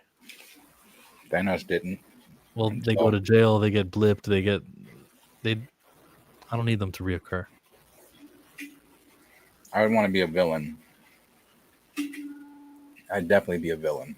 And I can't promise you, even though I have my morals as a regular mortal human being are amazing. Like, I feel like I'm a good person. If like superpowers were real and I would not be a good person. I can promise you that right now. Give me superpowers, I would be the most villainous motherfucker you have ever met. You want a dick? You think Trump's a dick? Oh, buddy. Give me now, like I said, as a mortal human being, I'm a great person, I think. On a fantasy level, oh, I'd be the worst. I'd be the worst. I'd be the thing that multiversal versions of people came together and be like, no, we got to take this fucker down. Yeah, I'd be the worst. We do have a little update on this thing, this bag. Finally got a better look at Magneto, Beast, and Yelena Boleva for Avengers Doomsday. And does that change anything for... Actually, you know what? The tweet was better this way. Does that change anything for you? That it looks like a younger Magneto, maybe? I was watching X3. I wonder if they're going to use that... Going to de-age them like that. You know, in the beginning, they're de-aged. So I wonder if they're going to be de-aged like that for the whole film. But I don't know if it's that necessary, but they can do whatever they want. They got the money. It's an Avengers movie. What budget? I would say it's kind of necessary. Have you seen Ian McKellen lately? He's like 90. Exactly why it's necessary. He was just speaking on stage about the hunt for Gollum, where he stood to talk about it and almost fell. Yeah. And then again, his face, as we all are going to age, it's going to in time do that. No, de-aging is necessary. They need to be de-aged. I don't want to see them show up on the retirement home X-Men, you know? Can you explain what you mean by de-aging? Do you mean you still use Ian McKellen, but you put dots on his face, or do you mean cast? No, you use Ian McKellen, just put the dots on his face. Huh. Like they did in X3. Okay. So you'd be fine if he came out. I mean, hey, whatever. Different preferences. I'm not fine with anything. I do prefer Ian McKellen, but if they go with the younger version in another universe, they went with the younger version in another universe, and It's I'll not a accept younger the version. terms. That's what I'm talking about. I'm talking about use Ian McKellen, yes, but do X3. Sure. I don't know what the movie's about or the main plot of the movie. I really don't know what they'll do in the movie, how long his role will be. It's hard to say what I want. I mean, I don't know that it really, again, this is a preference thing. My preference is I don't know that it really, and I'm going to maybe try to speak for everyone. So if you don't feel this way in the comments, please correct me. Again, the Avengers pull up on the Fantastic Four. Hey, we need your help. Dr. Doom stole our kid, from what the leaks are saying. And oh, well, I think I might know where they might be going. The X-Men universe. Oh, everybody pile in. The Avengers and the Fantastic Four pile in, warp speed through some wormhole to the X-Men universe. And it's the 90-year-old Ian McKellen with 80-however-year-old Sir Patrick Stewart, not de-aged anybody else, Alan Cummings, and the rest of them. And they're like, oh, the X-Men. How do you think that translates? How do you think that looks like? Nostalgia bomb. Wow, all of our favorites are back. Okay, maybe different preferences. For me, I wouldn't want that. I'll give an example. Obi-Wan, the flashback to episode 2. I wish they would have de-aged Anakin. I didn't like the fact that he looked like he had been through 3 wars and 2 divorces. That's just me. So I was helping a customer while y'all were talking about Tombstone. Is he playing Tombstone or doing the voice for a CG version? Playing Tombstone in Brand New Day. It'll probably be Michael Fassbender. I hate the de-age stuff. It looks horrible. They should have just used Fassbender or whatever his name is. I'm not expecting the X actors to be in the entire movie, so de-aging them for however long seems okay to me in theory. I think we're underestimating the X-Men's role as well. Let's not forget, Kevin Feige worked on the original X-Men before he was Kevin Feige. We all know the story. I don't need to go through it. We all know the things, the secret keeping comic, but we all know it. He already said a long time ago, I want to give these guys a proper send-off. I don't think you're bringing back all these people for like a quick scene moment. I think their roles are larger than people are expecting, and I think that's not just for Doomsday. I think that's for Secret Wars as well. I'd love that. And the longer they're in the movie, the less likely a de-age happens. More expensive. I like Michael Fassbender, Chi-Town. I think Michael Fassbender would have been great. I think this might be a hot opinion. I think he's a better Magneto. I like him a lot. I like Ian McKellen, but Fassbender's great as Magneto. Okay. Also in the MCU, Film News says Jeremy Renner says he's happy to do season 2 of Hawkeye. I love that character. I think there's so much for us to do. We waded through many discussions about the shape of that season. It's getting my body right and getting everything right for that. The timing of that will come. And if there's still a need, want, and desire for it, then yeah. Anyways. I think that's how he finished it. If there's a need, want, or desire. I can't say that there's a need, a want, nor desire for Hawkeye season 1 or 2. But Daredevil season 3 got renewed. So something in that realm, some like reoccurring characters from the Daredevil episodes could be in the Hawkeye show. I could see that. Maybe. That's the only way I could see it. Well, we did Tombstone, but here's the Hulk. This is the update that he's set to be more terrifying than ever in Brand New Day. He might even kill someone. Alex from Cosmic Circus confirming that he might even kill someone. Thanks, Alex. Kill someone. Maybe. Has Hulk killed before on screen outside of like a Shatari alien or something? Have you actually killed a person? I mean, yeah, the Wakandans at the little embassy thing. I'd like to see him kill somebody, deal with it as Bruce Banner. I don't know what they've got going on with the Hulk, but they could always fix it. Yeah, I'm saying, like, didn't we do that? What if they all went wrong and he's only there as Bruce? He had the whole fight with Tony. That little witch is messing with your mind. You're stronger than her. You're smarter than her. You're Bruce Banner. I'm sorry, not Bruce, not Puny Banner. And all those people died. Oh, yeah. We had that. C. Robert Cargill says, Doctor Strange was originally going to feature Doctor Strange having to battle Nightmare, who is the master of dreams and the reality and is his whims. Me and Scott Derrickson like playing around with alternate realities and dream logic and things like that. This is before he got, before they split up and went different directions because of the creative differences. Yeah, this was before that. You guys worked on Doctor Strange's Multiverse of Madness before it kind of changed. You guys had talked about how Nightmare was on the plate to be the villain. Can you reveal maybe some of what you guys wanted to explore? Yeah, man. Specifically, we wanted to have Nightmare be the villain for the first movie, and Marvel Studios loved the idea, but they were like, that's more of a second movie character. But so what we really wanted to do is me and Scott, like playing around with alternate realities and dream logic and things like that. We're big fans of that kind of psychonaut kind of space, going deep in your own dreams and the like. And so we wrote some stuff for the first film that we wanted to try to incorporate in the second film, or just the dream world. And you mean they planned? They planned something? But Dormammu's a first movie villain? Marvel. And Doctor Strange having to do battle with this guy who was the master of dreams. And the reality is his whims. And so we were playing around with that kind of stuff. And it never came to fruition.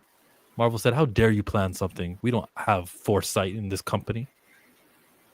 And I was not involved in Multiverse of Madness. I hadn't been brought on yet before Scott decided to part ways. But yeah, Nightmare is such a great character. And I hope they get to play around with him someday. I'd love to go back and write Nightmare script for them. Oh, nice. That's always cool to hear. It's always cool to hear that there's no relationship that ended on those terms that you can't reconcile. Yeah, man. Respect to the Doctor Strange writer. C. Robert Cargill. Yeah, Nightmare would be great. Nightmare would be great. I know a lot of people still thought he was involved in Multiverse of Madness. Because Wanda said that one line. And I remember people ran with that. I remember New Rockstars broke that one line down to a fucking T. Where she was like, every morning a new dream. No, she's like, every night a new dream and every morning a new nightmare. And they were like, oh, that confirms it. And I was like, God. It was fun back then, though. Sometimes some of those like, whoa, that means something. Sometimes those would come true. It was fun back then. I'm not gonna pretend like I wasn't watching some of their New Rockstars videos, especially during Loki time. During Loki season 1, they had some bangers. New Rockstars had some bangers during Loki season 1.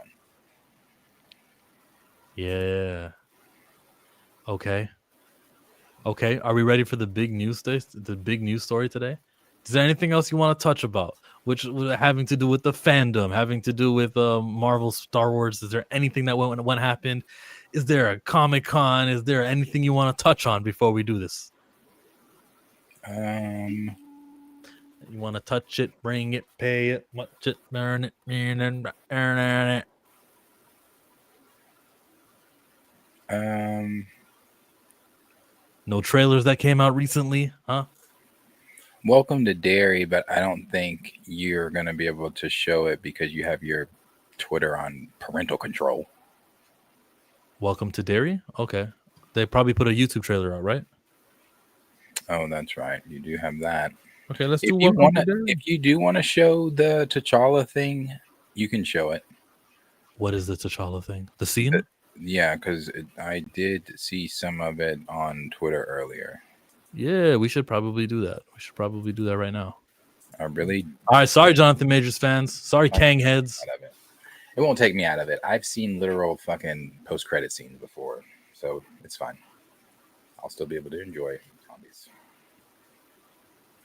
I see it's like the minute and 24-second. I just typed T'Challa on Twitter and I see this minute 24 seconds. Spoilers: witnessing T'Challa. Actually, let me not even read what he has to say. I'll just play this thing. Move to the side, other side. Titular. So this is it, guys. Spoiler alert: for 2 minutes, you should tune out if you don't want to know what happens here. Chill is about to hit play. Let's go. Is there sound? He doesn't right there. Right there, he would have said, "Oh, it's here." This is awkward. It is awkward that he's not talking. Not even a. Oh, they got the music playing. Nice action, though. Yeah. Now, what did Ryan Coogler add? Sunset? That hit. You better not die. He's gonna die. He still doesn't have the leg. They didn't give him a metal leg. Is that why he was running on all fours? Yeah, he makes noises. I heard T'Challa say, "Wakanda forever," quietly, like he knew that it was. What did I? Oh my god! I'm kind of somewhat a fortune teller with this shit, bro. He's dying. Because when we talked about this, I said, if you look at the video Chill just posted, I said that was gonna happen. I said Spider-Man's gonna narrate his death. Hold on. T'Challa, what? T'Challa saved the universe. Every single one of us.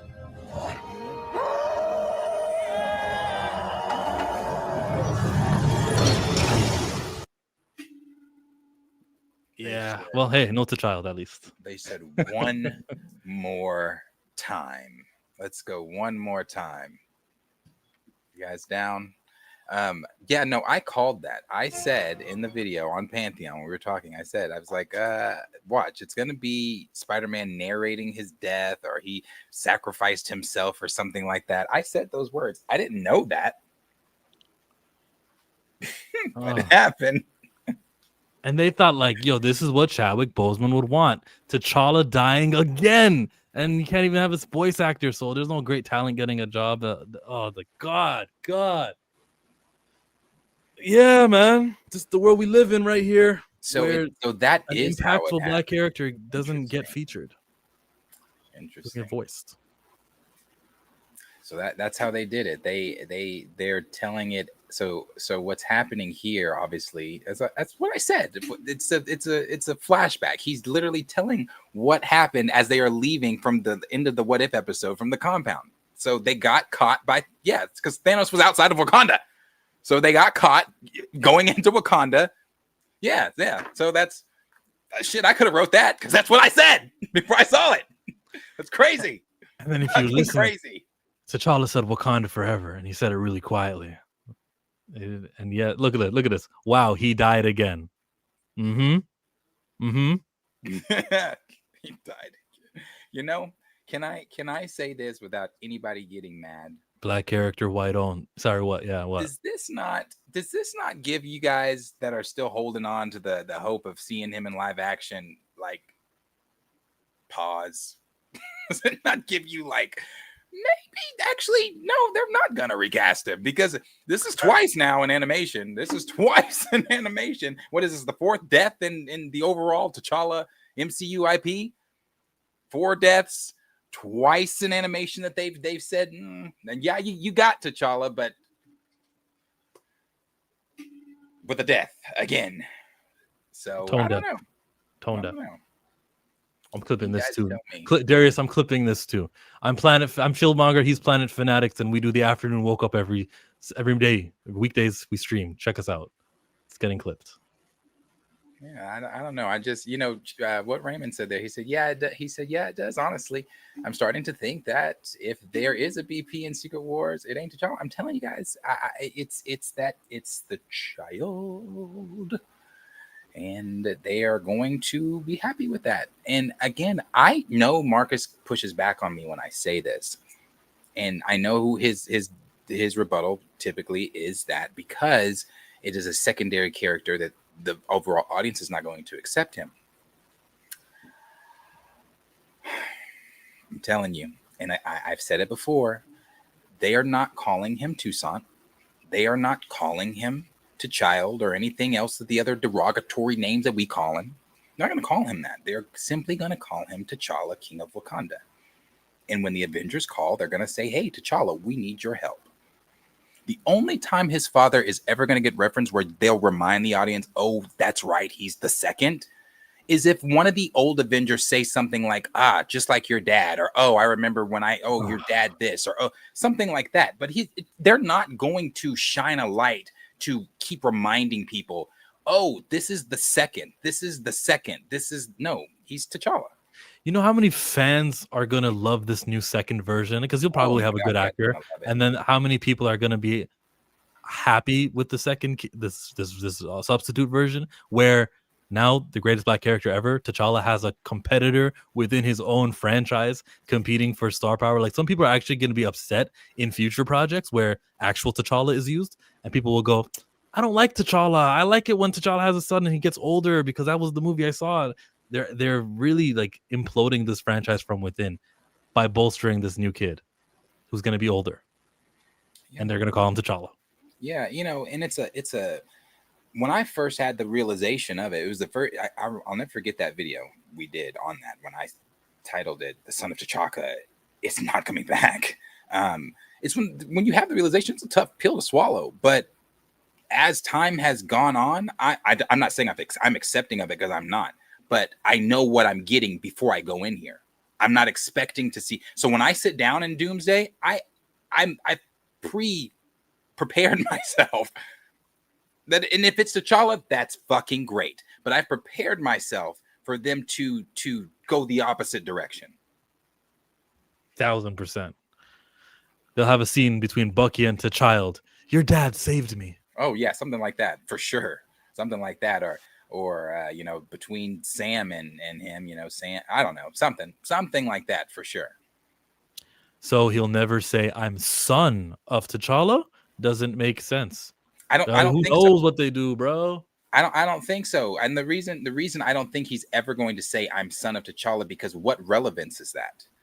Like, so before he fights, I'm T'Challa, son of T'Challa. He's never, because T'Challa doesn't say I'm T'Challa, son of T'Chaka. He said it once. He said it when he was fighting M'Baku. Yes, when he was fighting M'Baku, but that was, of course, in a more ceremonial atmosphere where people around me know, yes, I'm T'Challa, son of T'Chaka. You're trying to take my throne from me.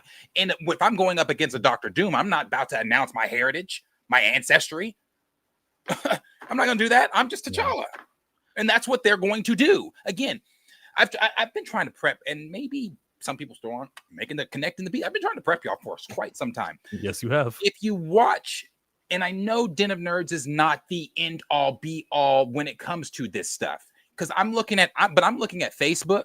I'm looking at whenever Marvel posts something about T'Challa or one of these, because there's all these Facebook groups and things like that will post their own theories, or people will post or whatever, whether it be Facebook, Threads. I don't have a Threads, but I've looked at certain things, whether it be Twitter, Instagram. You look at these posts where they're talking about T'Challa. Yes, there are people like us saying, oh, recast, that'd be great. But the majority of people are saying, why do you guys keep saying recast? They did that already. His son was shown at the end. So yeah, I've seen people saying, if it's you guys have seen we've scrolled through some of the comments, but the reason I keep bringing up Den of Nerds is because he's speaking to sometimes over 1,500 people, and when he's speaking to those people and he says, oh, guys, if it's a T'Challa son of, if it's aged up male T'Challa, we're all good with that. You just got W after W, and that's not. I know I keep using that example. There's other examples I could use. I think most recently he just talked about T'Challa again in not yesterday's stream,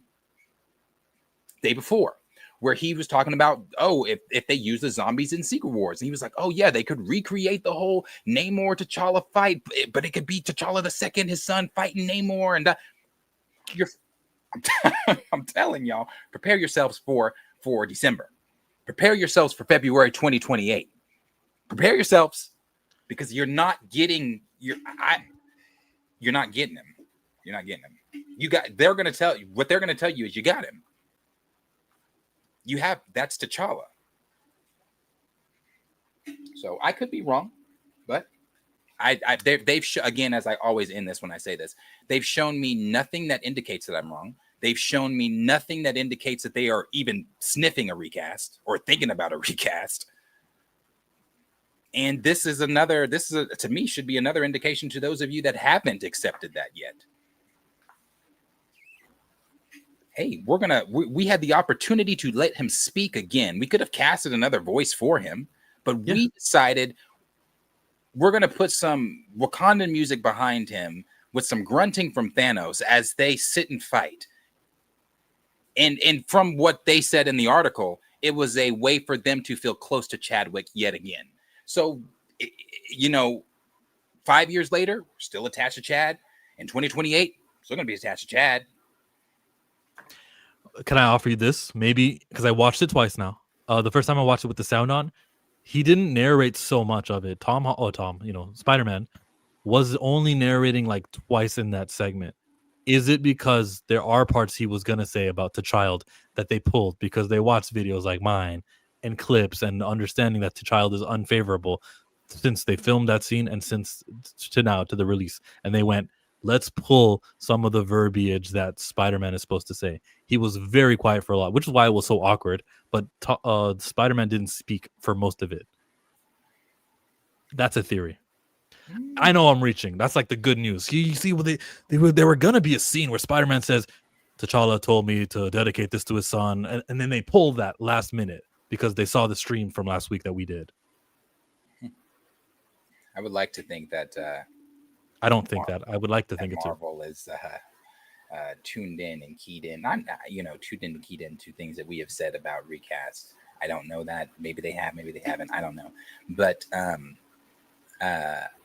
don't know. I don't know. I think that was the scene awkward. Was Spider-Man not really narrating it? I think that was more of the aspect that they wanted to showcase the fighting more than the talking, since he wasn't going to talk, and then make it in their way, what they said, more, I guess, close to Chad, ceremonial type of deal where you play the softer Wakandan music as he's, I don't know. I don't know. I just know they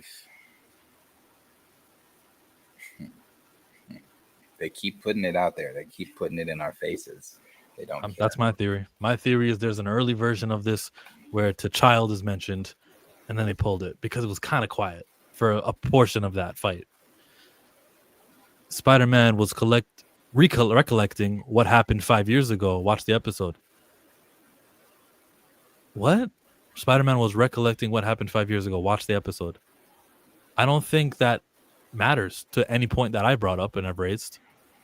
That's how the second and the third episodes begin. One with Shang-Chi and the one with Peter. Okay. So yeah, I'm sure he's. I mean, it would have to be a flashback because as I've said, I'll say it again. Watch Zombies.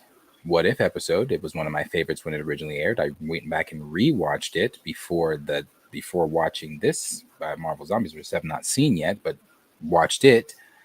Yeah, that's how it ended. It ends with the three of them: Spider-Man, T'Challa, Ant-Man, getting away. But outside of Wakanda was waiting Thanos. So yeah, it's a flashback. Which I figured, as I said on the Pantheon stream, I said, I wonder if it's just going to be him narrating the events that happened at the end of what. So I mean, but that doesn't change anything. Doesn't change anything I just said. I'm looking for the relevance because Mike might have a point that just went over my head. But yeah, when we knew it was being narrated, you could only narrate something that has already happened, right? Yeah, he's narrating the best. My hope is gone. My father literally said last night it's over. They always find a way to kill a king that represents black people. Any black man that is not appointed, that they don't put that crown on. Deep. Certainly lost all hope. They will come to the series and do the right thing by T'Challa. What hope? Comic Chameleon. My father gave me the first Black Panther comic, which was fantastic for first appearance of him.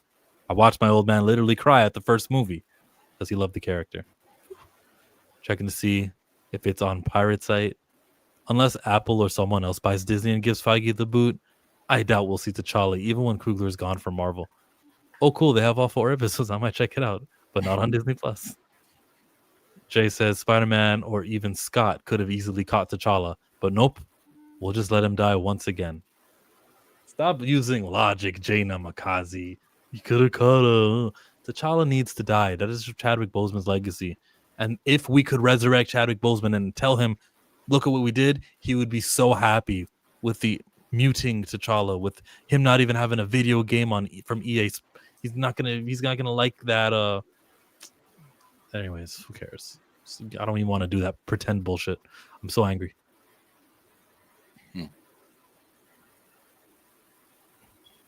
The Watcher showed up in Zombies as well, and he was in Eyes of Wakanda. So I wonder if Jeffrey Wright is actually going to be in Watcher form in live action, in like Doomsday or Secret Wars. I mean, I don't know what role it would be. His character doesn't play a role in Hickman's, so I don't know. But he showed up again, I guess, in Zombies. Yep. Let's go to Welcome to Derry now. I asked, is this is this a racial, like a period piece, or is this it? Because it looked like there was some Detroit shit going on. So I don't know. But I still will be watching it. It looks great. The seeing Someone said that we were copywritten. Sorry to interrupt. It says he got clipped. I've never seen that before. Planet Fanatic is gone. Damn, they got you copyright. This is limited imagination syndrome. Can a brother get more black folks in space? Oh, that's the message I'm trying to say. Damn, what happened? But just give it like 60 seconds. It'll return. They did clip me. What in the fuck? Because of the Welcome to Derry trailer from HBO? Can't play that long, yeah. What? They may need to restart the stream. Just wait for it. Chills is still here. But mine's and yours are streaming literally the exact same thing. I don't know why HBO got you, but not me. Stream suspended for policy violation is what it says. Their YouTube is out of their fucking minds all the time with all this shit. That should be it is saying it's still. I wonder, can I go into my studio and fix this? It usually recorrects and it'll be back on. It hasn't. Oh, maybe I think it just did. Yeah, it is back on. I'm on your channel right now, and I can see that it just came back on. What the fuck? Do you remember what you were saying before? I don't, but I'm going to write a letter to YouTube. Dear Mr. Royal Hampton. Do it after. Yeah, that's crazy. Crazy they did that. But just get some escapism. Don't hire black actors so that you could remind us that, oh yeah, back in the day, black people were treated like trash, and that's like constantly going to be reminded in all of our movies. So it's again repetitive, and it's kind of for you to condition the viewers as like, oh yeah, that was the thing. Okay, now I'm going to think of you less than in my real life. It's very influential. I don't think they need Welcome to Derry to think of us lesser in real life. They already do. And this reinforces it.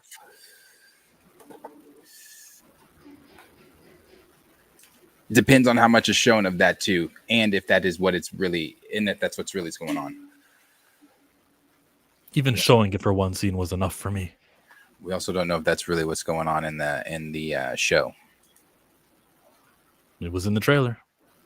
You can't deny the effects of what the trailer is going to do. It literally accomplished the thing that I'm mad at that it accomplished, that, which is, look, we got black cast members. Oh, remember slaves? Remember segregation? Remember oppression? Yeah, really not my cup of tea. Hey, everybody has a cup of tea. But I will be watching it for the horror aspects of it, and it does look great on those aspects. It was a great 2 movies, and Welcome to Derry has been in the making for quite some time. It looks just as good. Someone says it's a period piece chill. It wouldn't be real without it. You could still make it a period piece without the scene where she's walking and they look at her a little bit funny. It can still be the period piece without choosing to focus on that and focusing on the horror aspects. Where I do agree with you on what you said earlier. I agree with Grand Regent Thrag there. I don't know when we talk about these things, when we talk about period pieces, this is not the first time we've had this conversation. I don't know how you expect them to portray black people from that time. What do you want? Well, I'm sick of period pieces. That's why I'm sick of. Sorry? You want it to be portrayed falsely? Yeah, I'm sick of period pieces. I'm sick of that. Anything that includes it, which includes anything that includes the oppression BS that I'm against, which means going back in the past and telling stories in period pieces. I'm over it. As somebody who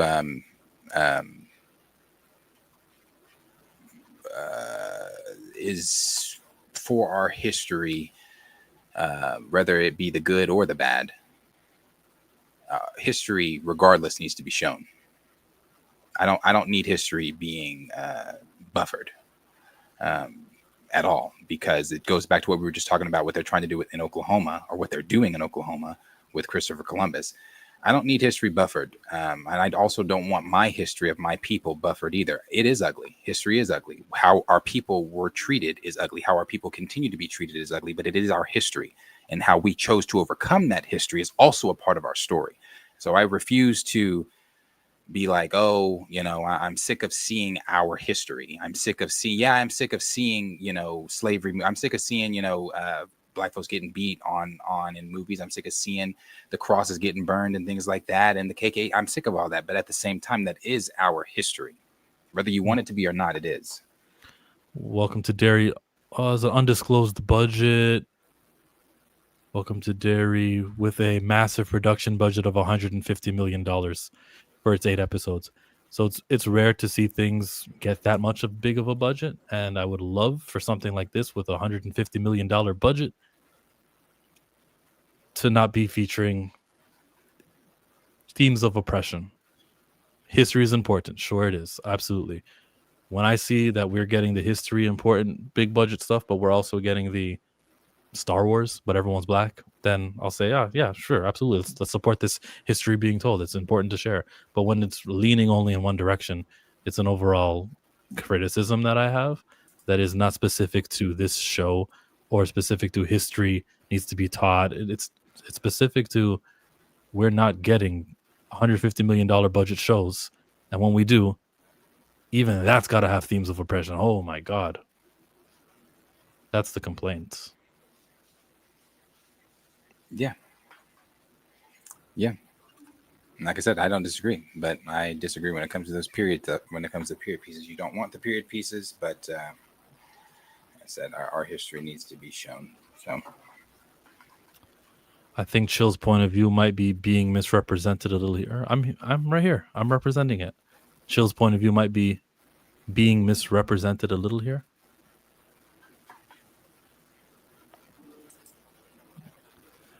Oppression is real, Chill. Oh, okay. Now I agree with Stamina. You might be misrepresenting my point a little here. Oppression is real. You're right. It is. Blue. Sure. You can tell me all about that when you stream with me tonight, because we're going to talk about the Storm comic book, right? 8 p.m. Oppression is real. I mean, now our people are still being oppressed. I mean, it's a part of our history. Has to be shown. Has to be shown. Like I said, 12 Years a Slave is not a movie I'm like on a Friday night. Hey, let's pop in 12 Years a Slave. But I'm grateful for the film. That those things those themes, our history needs to be shown. It needs to be shown. If I had children, when my parents made my siblings and I sit down and watch Roots, we sat down and they made us watch Roots, and I remember the very first time I watched Roots, the feelings I had. I remember going to school the next day, the feelings I had. Yeah, I mean, those films are important. We can't just act like it didn't. You got to show it, especially in times like this. And the effects of showing it from a viewer, let's pretend you're a white viewer, you're watching something, you don't see too much black people in your stuff. And if you do, they're supporting characters and whatnot, but you're exposed to a black person and you're looking being viewed as less than, and you're telling me that doesn't register in your little white head, in your mindset, in your day. Oh, look, there's somebody black. He's being treated like garbage. Don't you see the connection of, oh, well, then they are garbage people. Oh, okay. Got it. This is from the past and they're treated like garbage. I want to see the white guy turn on his news, or turn on his favorite fiction and see some entertaining, great black guy who's moves forward the plot. You live through him. You watch him kiss the girl. You can't wait for him to save his son. You're at the edge of your seat with every word. That's the kind of relationship I want viewers to be having with some of these black castings who are in these $150 million big productions. Not they are less than. Got it. Mentally noted. I think that's damaging, and when it continues to happen, because this is a macro opinion criticism. And then here come Blue. Here says, we're the only demo that doesn't want our history to be told, and I think that's reckless. That's how the past gets repeated. It's damn near erasure. All right. I guess we got to see what happens in it to know whether or not the historical lesson that is told is worth having. But if it's just white guys looking at the black characters as less than, then my point, I think, would stand when we get to the ending of this. But thank you for engaging in this conversation, folks. Mm-hmm. Mm-hmm. Yeah. Okay. Next up, final topic. The last one. So, this is Megan Good. This is Jonathan Majors, and Tina clipped it over as She Dreads Me. We're going to listen in on this, and it's subtitled. We're going to listen in on this news. Last week, there were some rumors that you were making a big Marvel return. Can you say anything about that? You cannot say, but there potentially might be a Kang. Well, for you, a future Kang project in the works. He was not that type. He not my man. A lot of opportunities for you to come back. A lot of people would be excited to see it. He knows. Last week there were some rumors. Watch her face, because she knows. When it comes up, she kind of smiles it up, like, because that's your wife. You tell your wife everything. She knows. They were making a big Marvel return. Can you say anything about that? You cannot say, but they're potentially. He's back. Yeah. It might not be a big role. He's back. This was not on my bingo card. I know a lot of you said they probably would bring him back. I was one of the ones kept saying, nope, I just don't see it. I don't think so. Whatever. Where I'm right about T'Challa, I'm wrong about Majors. They're not bringing T'Challa back. They're bringing Majors back. Hey, I'm great. I'm glad. I'm very glad, because I'm one that has been like, I don't want this story without Kang. I know the internet and Twitter and people like to pretend as if no one was excited for Kang. That's just it's just false. Very false. Everyone was, especially after that final finale, or the season finale of season 1 of Loki. People were very excited. So I was always a Majors Kang supporter, excited for him, and I'm glad he's coming back. And what capacity that is, I don't know. I hope it's not just to get his skull ripped out in the place of Thanos by Doom, as some have suggested is what's going to happen from Scoopers. I hope that that's not what he signed on just to come back and do. So we'll see. I don't know. There's always a Kang. You know what the difference is though between Kang and T'Challa? He's not playing the greatest black character that ever happened. He's playing a race swap version of a character. So it allows for them to say we casted somebody black, and without providing the progressive progression without providing that for a black character. So this is when it comes to racism and white supremacy and all that, this is low stakes. Yeah, sure. Look, we'll make everyone happy. I liked knowing though that Jonathan Majors has a job with a major studio.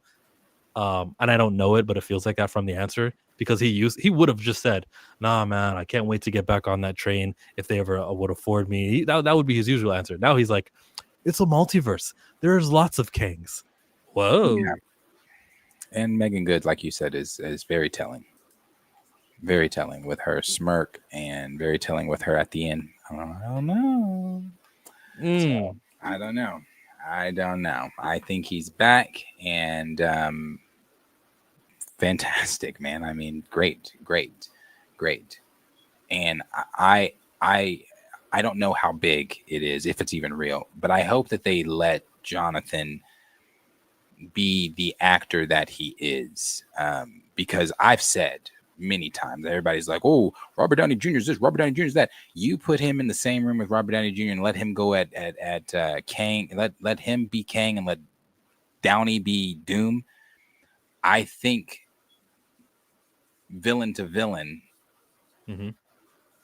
Kang steals that show, and I'm only going off of this what I've seen from Majors already as Kang. We're talking about I just recently, I didn't rewatch Quantumania, hell no, but I did watch YouTube scenes of him as Kang from Quantumania, and phenomenal, man, phenomenal. I think that, I hope it's not just the give me your skull and then he's dead. That's what Junior just said. Yeah, he'll bring him back. You can die though. Well, even if it is though, even if that is what it is, him getting a job with a major studio is beneficial to his career. Man, chill. You baffle me. You can go from 1 minute talking about black this, black that with Derry, but then you don't see how bringing him back as Kang just to kill the brother is problematic. Oh, because I already recognize it as a white character. I have literally no interest in that. I don't. That's why it's not registered. It doesn't matter if you see him as a white character. He's not white on screen. He's black. Jonathan Majors himself is black. Yeah, that's why though. That's just the IP is a Caucasian. Whatever happens with Wonder Man and Yahya Abdul-Mateen, it's just like, who cares? Do whatever you guys want to do. To me, I see it as problematic if you bring him back just to kill him. Not only problematic, I see it as also disrespectful. I wouldn't take it. And you could say, "Oh, well, then there goes your career," or whatever, and it could be doing wonders for his career. I don't know. We also don't know how big the part is to make the assumption that it could do wonders for his career. Yeah. All we know is he come in, say some shit to Doom, and Doom say, "Nope, shut up, give me your skull." That could be the case, and I'll come on here and I'll say that was nothing. That was a waste of time, or that was not a waste of time. But I'll say everything that you probably would say, the same things that I would say about how like they barely use him. They don't care enough about him. They just wanted to do that to big up Doom. They had to kill Kang, but the fact still remains that he worked with a major studio and he's not a persona non grata anymore for the other guys. It's been signaled that he is acceptable, and he's been seen by how many millions of people are going to watch Doomsday and Secret Wars? Man, chill. Oh, I don't think so. I don't think so. The internet still calls him a womanizer. There are people on the internet, on Twitter, anytime you share anything about Kang the Conqueror, that will quote retweet that shit and start a thread about him beating women. Some people are there, yes. So you think that him showing up in a potential maybe 20-minute scene, maybe 20-second scene is going to change the overall narrative? I think the internet, it's still going to be the internet when it's all said and done. They're still going to call him a womanizer. They're still going to call him this and this and that. There'll still be people, yeah. We'll see. I think this is how influence works. You chip away, piece by piece. More people are gonna see him and they're gonna go, oh yeah, there he is, Jonathan Majors. Didn't he have a thing from 5 years ago? Guess it doesn't matter because he's in this movie. It chips away at some of that, and maybe some people are gonna be exactly what you just said they would, and never not be that way. You're right. Those exist. Yeah. They don't remember her name, Raptor Cloak, but they ain't stopping them from saying what the people are saying online. We got this tweet here to look at from Citizens Journalist. The way I screamed when I read that Jonathan Majors may be coming back as Kang for The Sun. Wait, The Sun? A rumor circulated this month that Jonathan would reprise his role as Kang the Conqueror in an upcoming movie. When asked about reports that he was making a big return, Jonathan's wife, who was happily by his side, noticeably grinned ear to ear. I cannot say anything about that, he told the U.S. Sun at the Daytime Beauty Awards in L.A. on Sunday, trying to play coy but unable to hide his smile. When asked if they're doing it, who wrote this? That's good writing, because that's exactly how it was. When asked if there was a future Kang project specifically for him in the works, he again tried to play coy but teased it by saying, well, it's a multiverse, so there's always that. Always a lot of opportunity for that, he spilled, before adding that he was very glad to hear that some fans want him back. The U.S. Sun has reached out to Disney for comments. They won't. Yeah. They won't comment. But yeah, Kang, I'm glad. I hope it's back, and I hope it's in a meaningful way. I hope it's not just for Marvel to say they closed a loose end and we took care of, the big question, what about Kang? I hope that's not what it's for. And I hope that Jonathan did not sign up for that, regardless of the it helping his career or not. I don't think that helps, in my opinion. So I hope that he does not take a role where it's like, hey, brother, we want you to come back so Robert Downey Jr. can kill you. So killing is off the table, and it doesn't even matter if he's in the screen for 1 minute or if he's on the screen for 10 minutes. If he dies, that's fine. But I don't think it needs to be like a whole.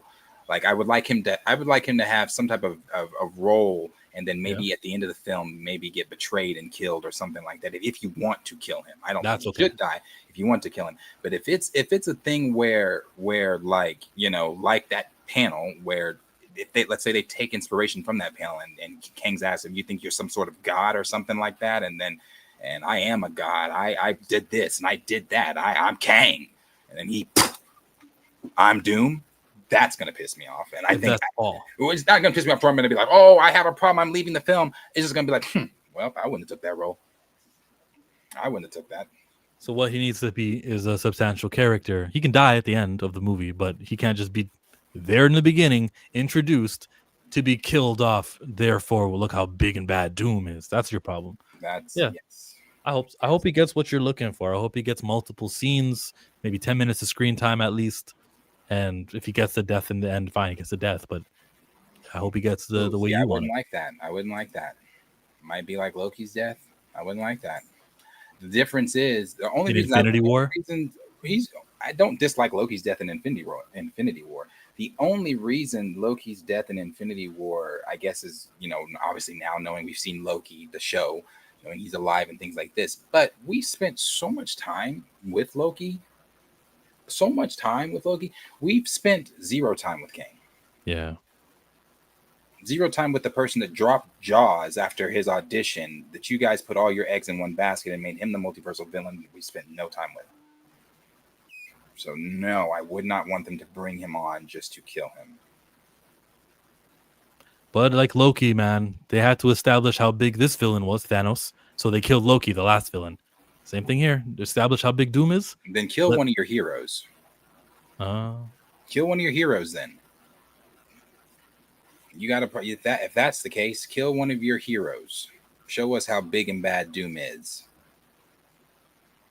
I don't think taking out Kang, though, shows the audience how big and bad he is, because the audience ain't even seen how big and bad Kang is. That's a good point. Unlike Loki. Yeah. Yeah, we haven't seen that. The last thing we saw from Kang was him get sucked into a crystal. And then those weird barking variants. Yeah, he was limited living in the quantum realm. We don't really get the grasp of how bad Kang is. Yeah, and then he fought Ant-Man. Fighting Ant-Man. So, That with scene, that, I did see the ending scene where he's about to jump back into 616 and Wasp. Bro, like I was like, why is it fucking Wasp and Ant-Man? That's funny. It's funny. it wouldn't be smart to kill Kang off? Kang could still be a big villain in the future. Yeah, but then everyone can die. Secret Wars will be the resurrection of literally everything. So I don't think it'll matter. Why would he ruin his career? He works so hard for it. John, a smart man. I never believed the story that he was told that white girl was nuts. All right. You know what? Hiddleston being brought back might even be the through line for Majors. When you think about how season 2 played out, he did take that ABC interview, so he will do what he needs to. He'll do what he needs to. Yeah, ABC is a Disney property. He'll do what he needs to. I understand that, Lawrence. Kang. The Conqueror. The Conqueror. With Megan Good, the DC character. She was Darla in Shazam. Is she back? Isn't she back? Shazam 2 ended with Peacemaker with Emilia Hardcore. She was in Shazam 2, and she's canon to Peacemaker. No, I don't think any of those people from Shazam are coming back because that's too tied to Zachary Levi, and there's no way in fuck he's coming back. Yeah, sorry, Megan. Yeah. Yeah, I don't know. I really hope this Jonathan Majors thing is real though, because I wanted more Kang anyway. So, and I don't want an off-death screen either. I know that was been one of the heavy rumored things. Oh, he decimated and so that's another question. If Majors is back, is he back just as Kang? Because he can't be back just as Kang. Can't. He has to be. Where's Immortus? Where's Centurion? Where's Ramatut? Yes, he'll be back as all of them. Yeah. Okay, so then it's not unless they do a decimation of the council in like one big scoop. It's not. It couldn't be just a singular role, like him coming back for a quick second. So even if the guy who he's playing dies in this movie, we still have all the other versions of Kang who Jonathan Majors could play as.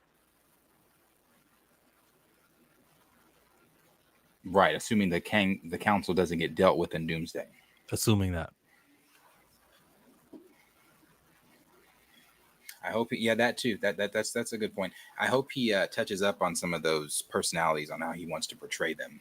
I don't think he was given enough time on how he wanted to portray those personalities. Mm-hmm. And that's the gambit.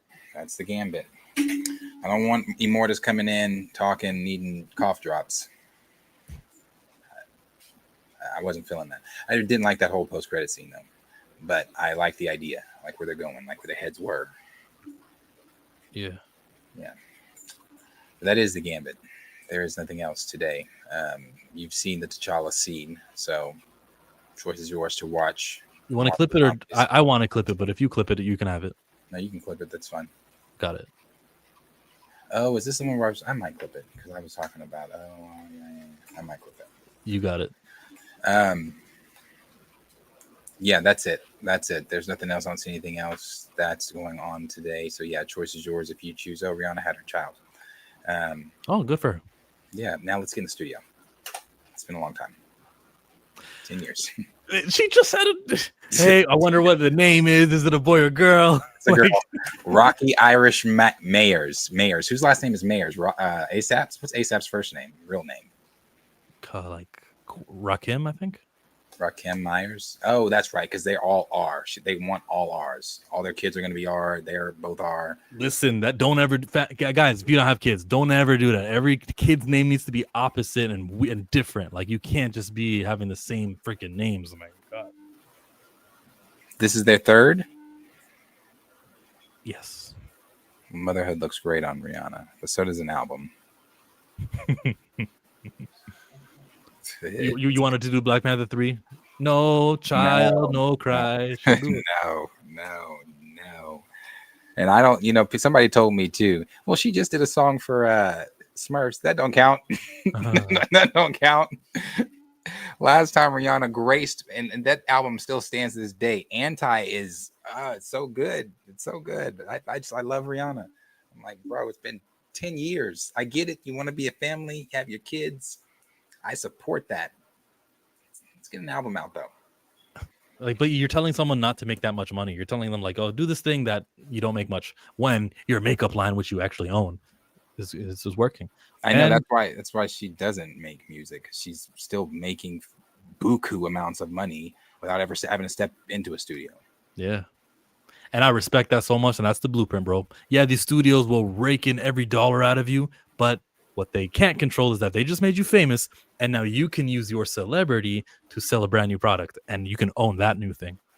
No, I respect the game because, I mean, a new album means if she wants to, touring, book signing, or, not book signings,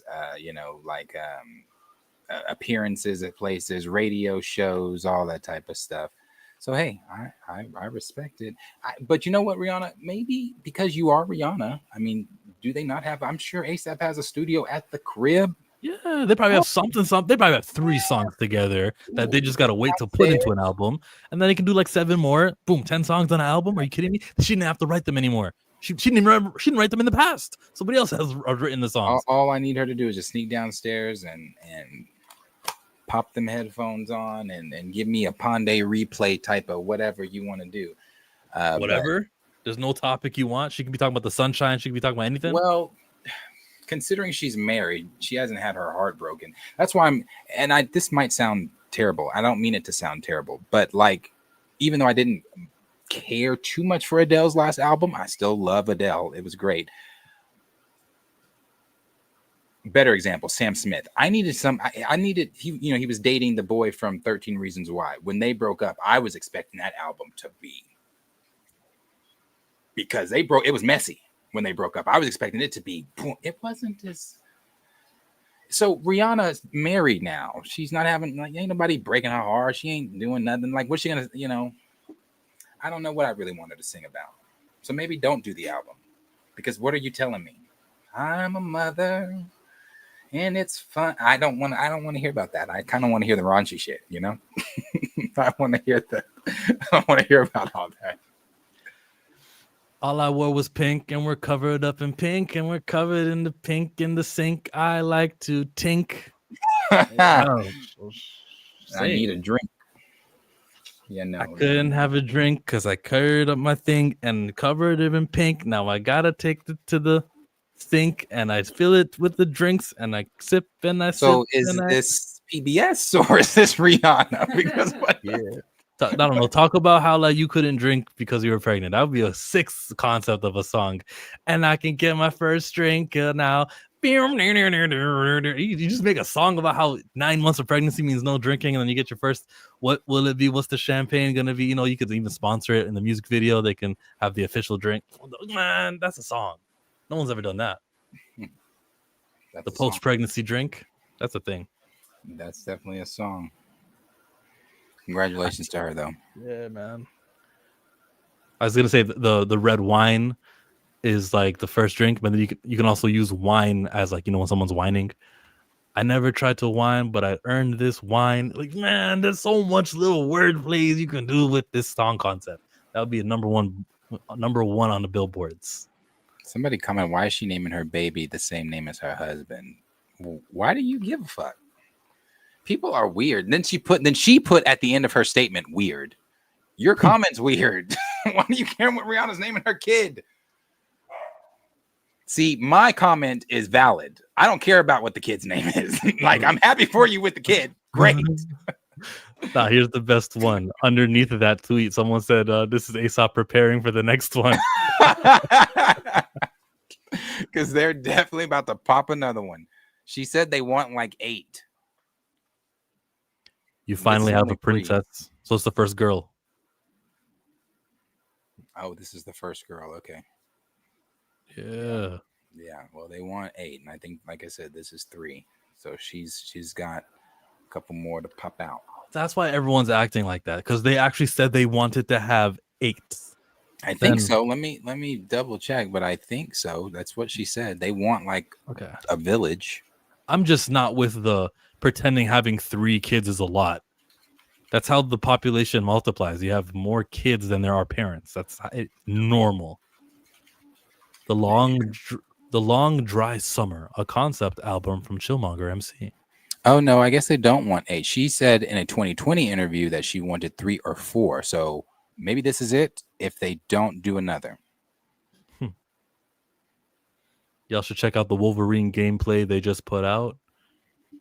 How long is that though? Because yeah, let's do it. Let's check it out, perp. I'll just put Wolverine on Twitter. It's trending. Okay. Insomniac is trending as well. Rihanna's trending, but not with an album. I tell you what, she just drops one single. She doesn't have to. She didn't have to. That one single because she haven't dropped like a real single that's not attached to a movie since 2015. It'd be huge. It'd be ginormous. Last time we saw her, what's the Super Bowl? Look how you know how big that Super Bowl halftime show was. It's Rihanna. I love Rihanna. Come on. She's definitely not dropping an album. He even delayed his. I don't care about his, but damn. Here we go. Wolverine. The new trailer.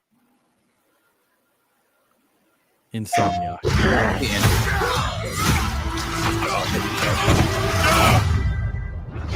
Show me gameplay. Been fighting longer than I can remember. Gameplay.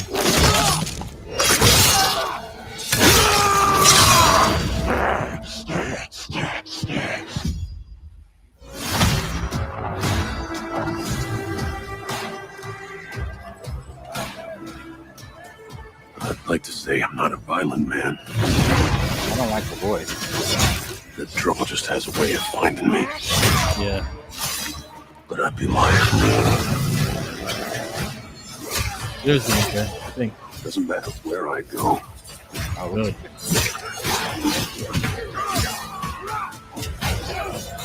Damn, that's good. How far I run.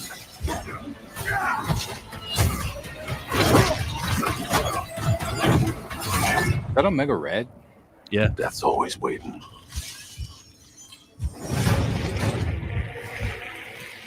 Just not for me.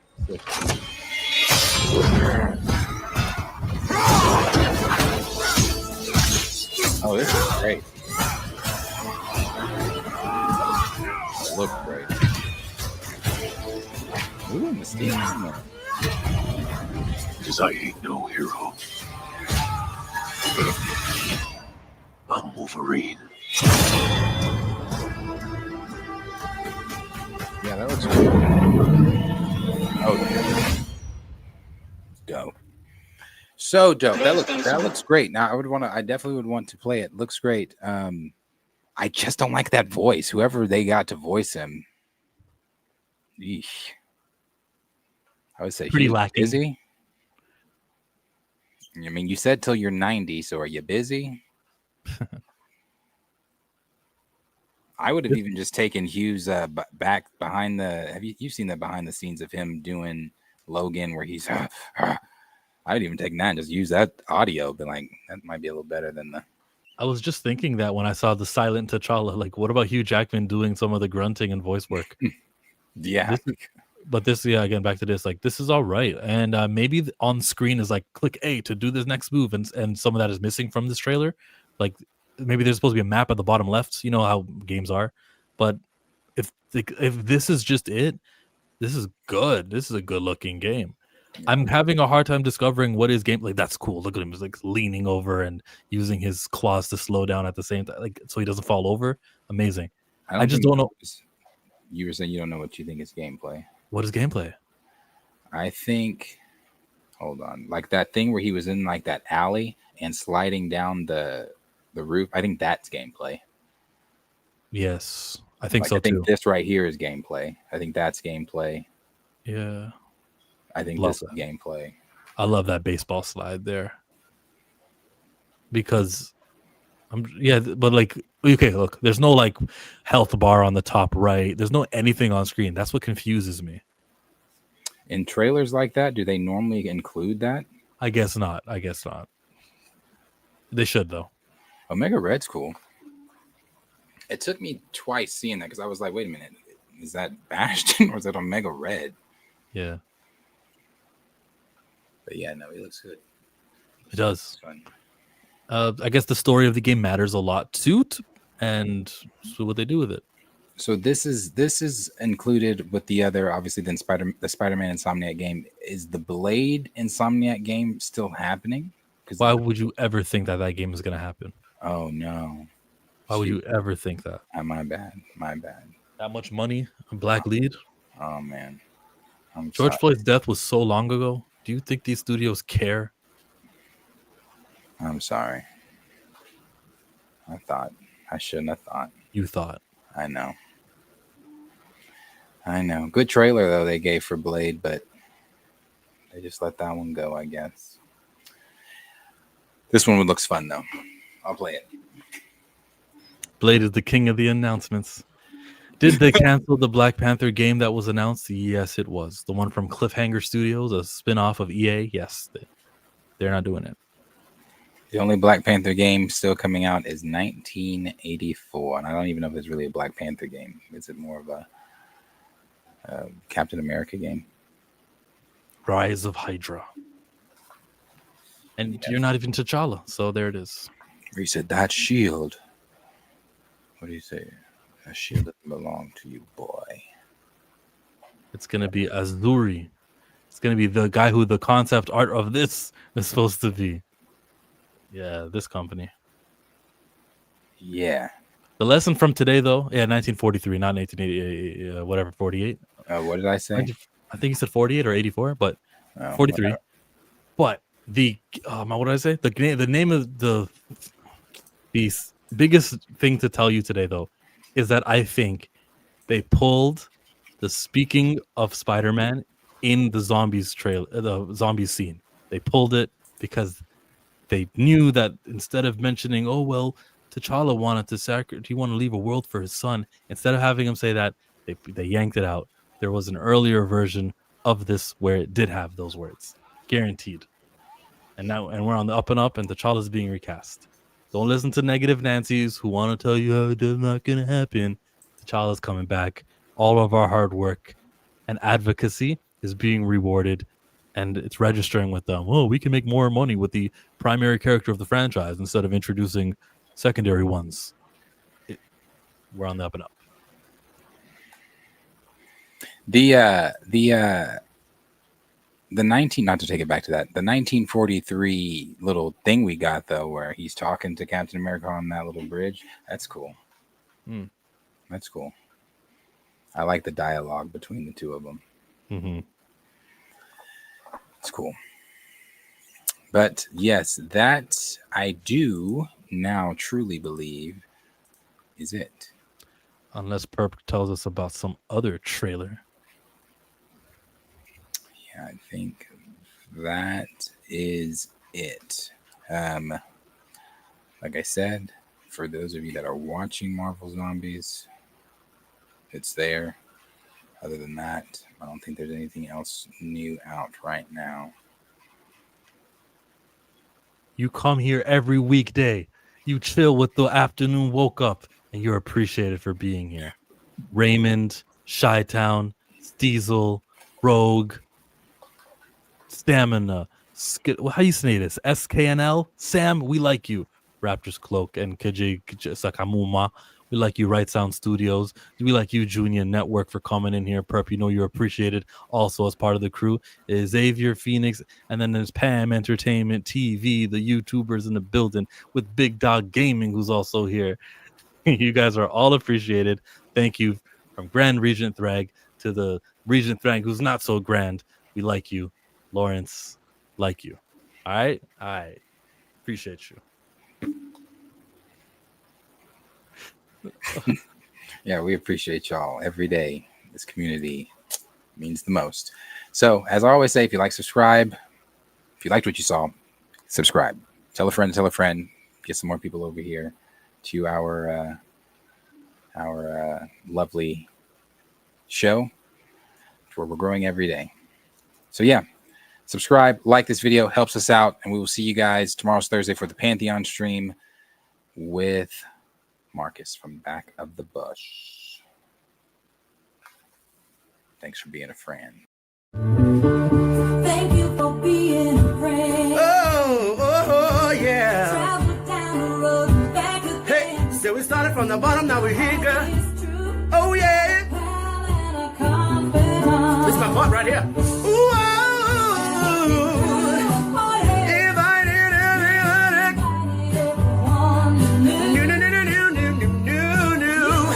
the biggest gift, the biggest. Thank you for being my friend. Oh, yeah. Hallelujah.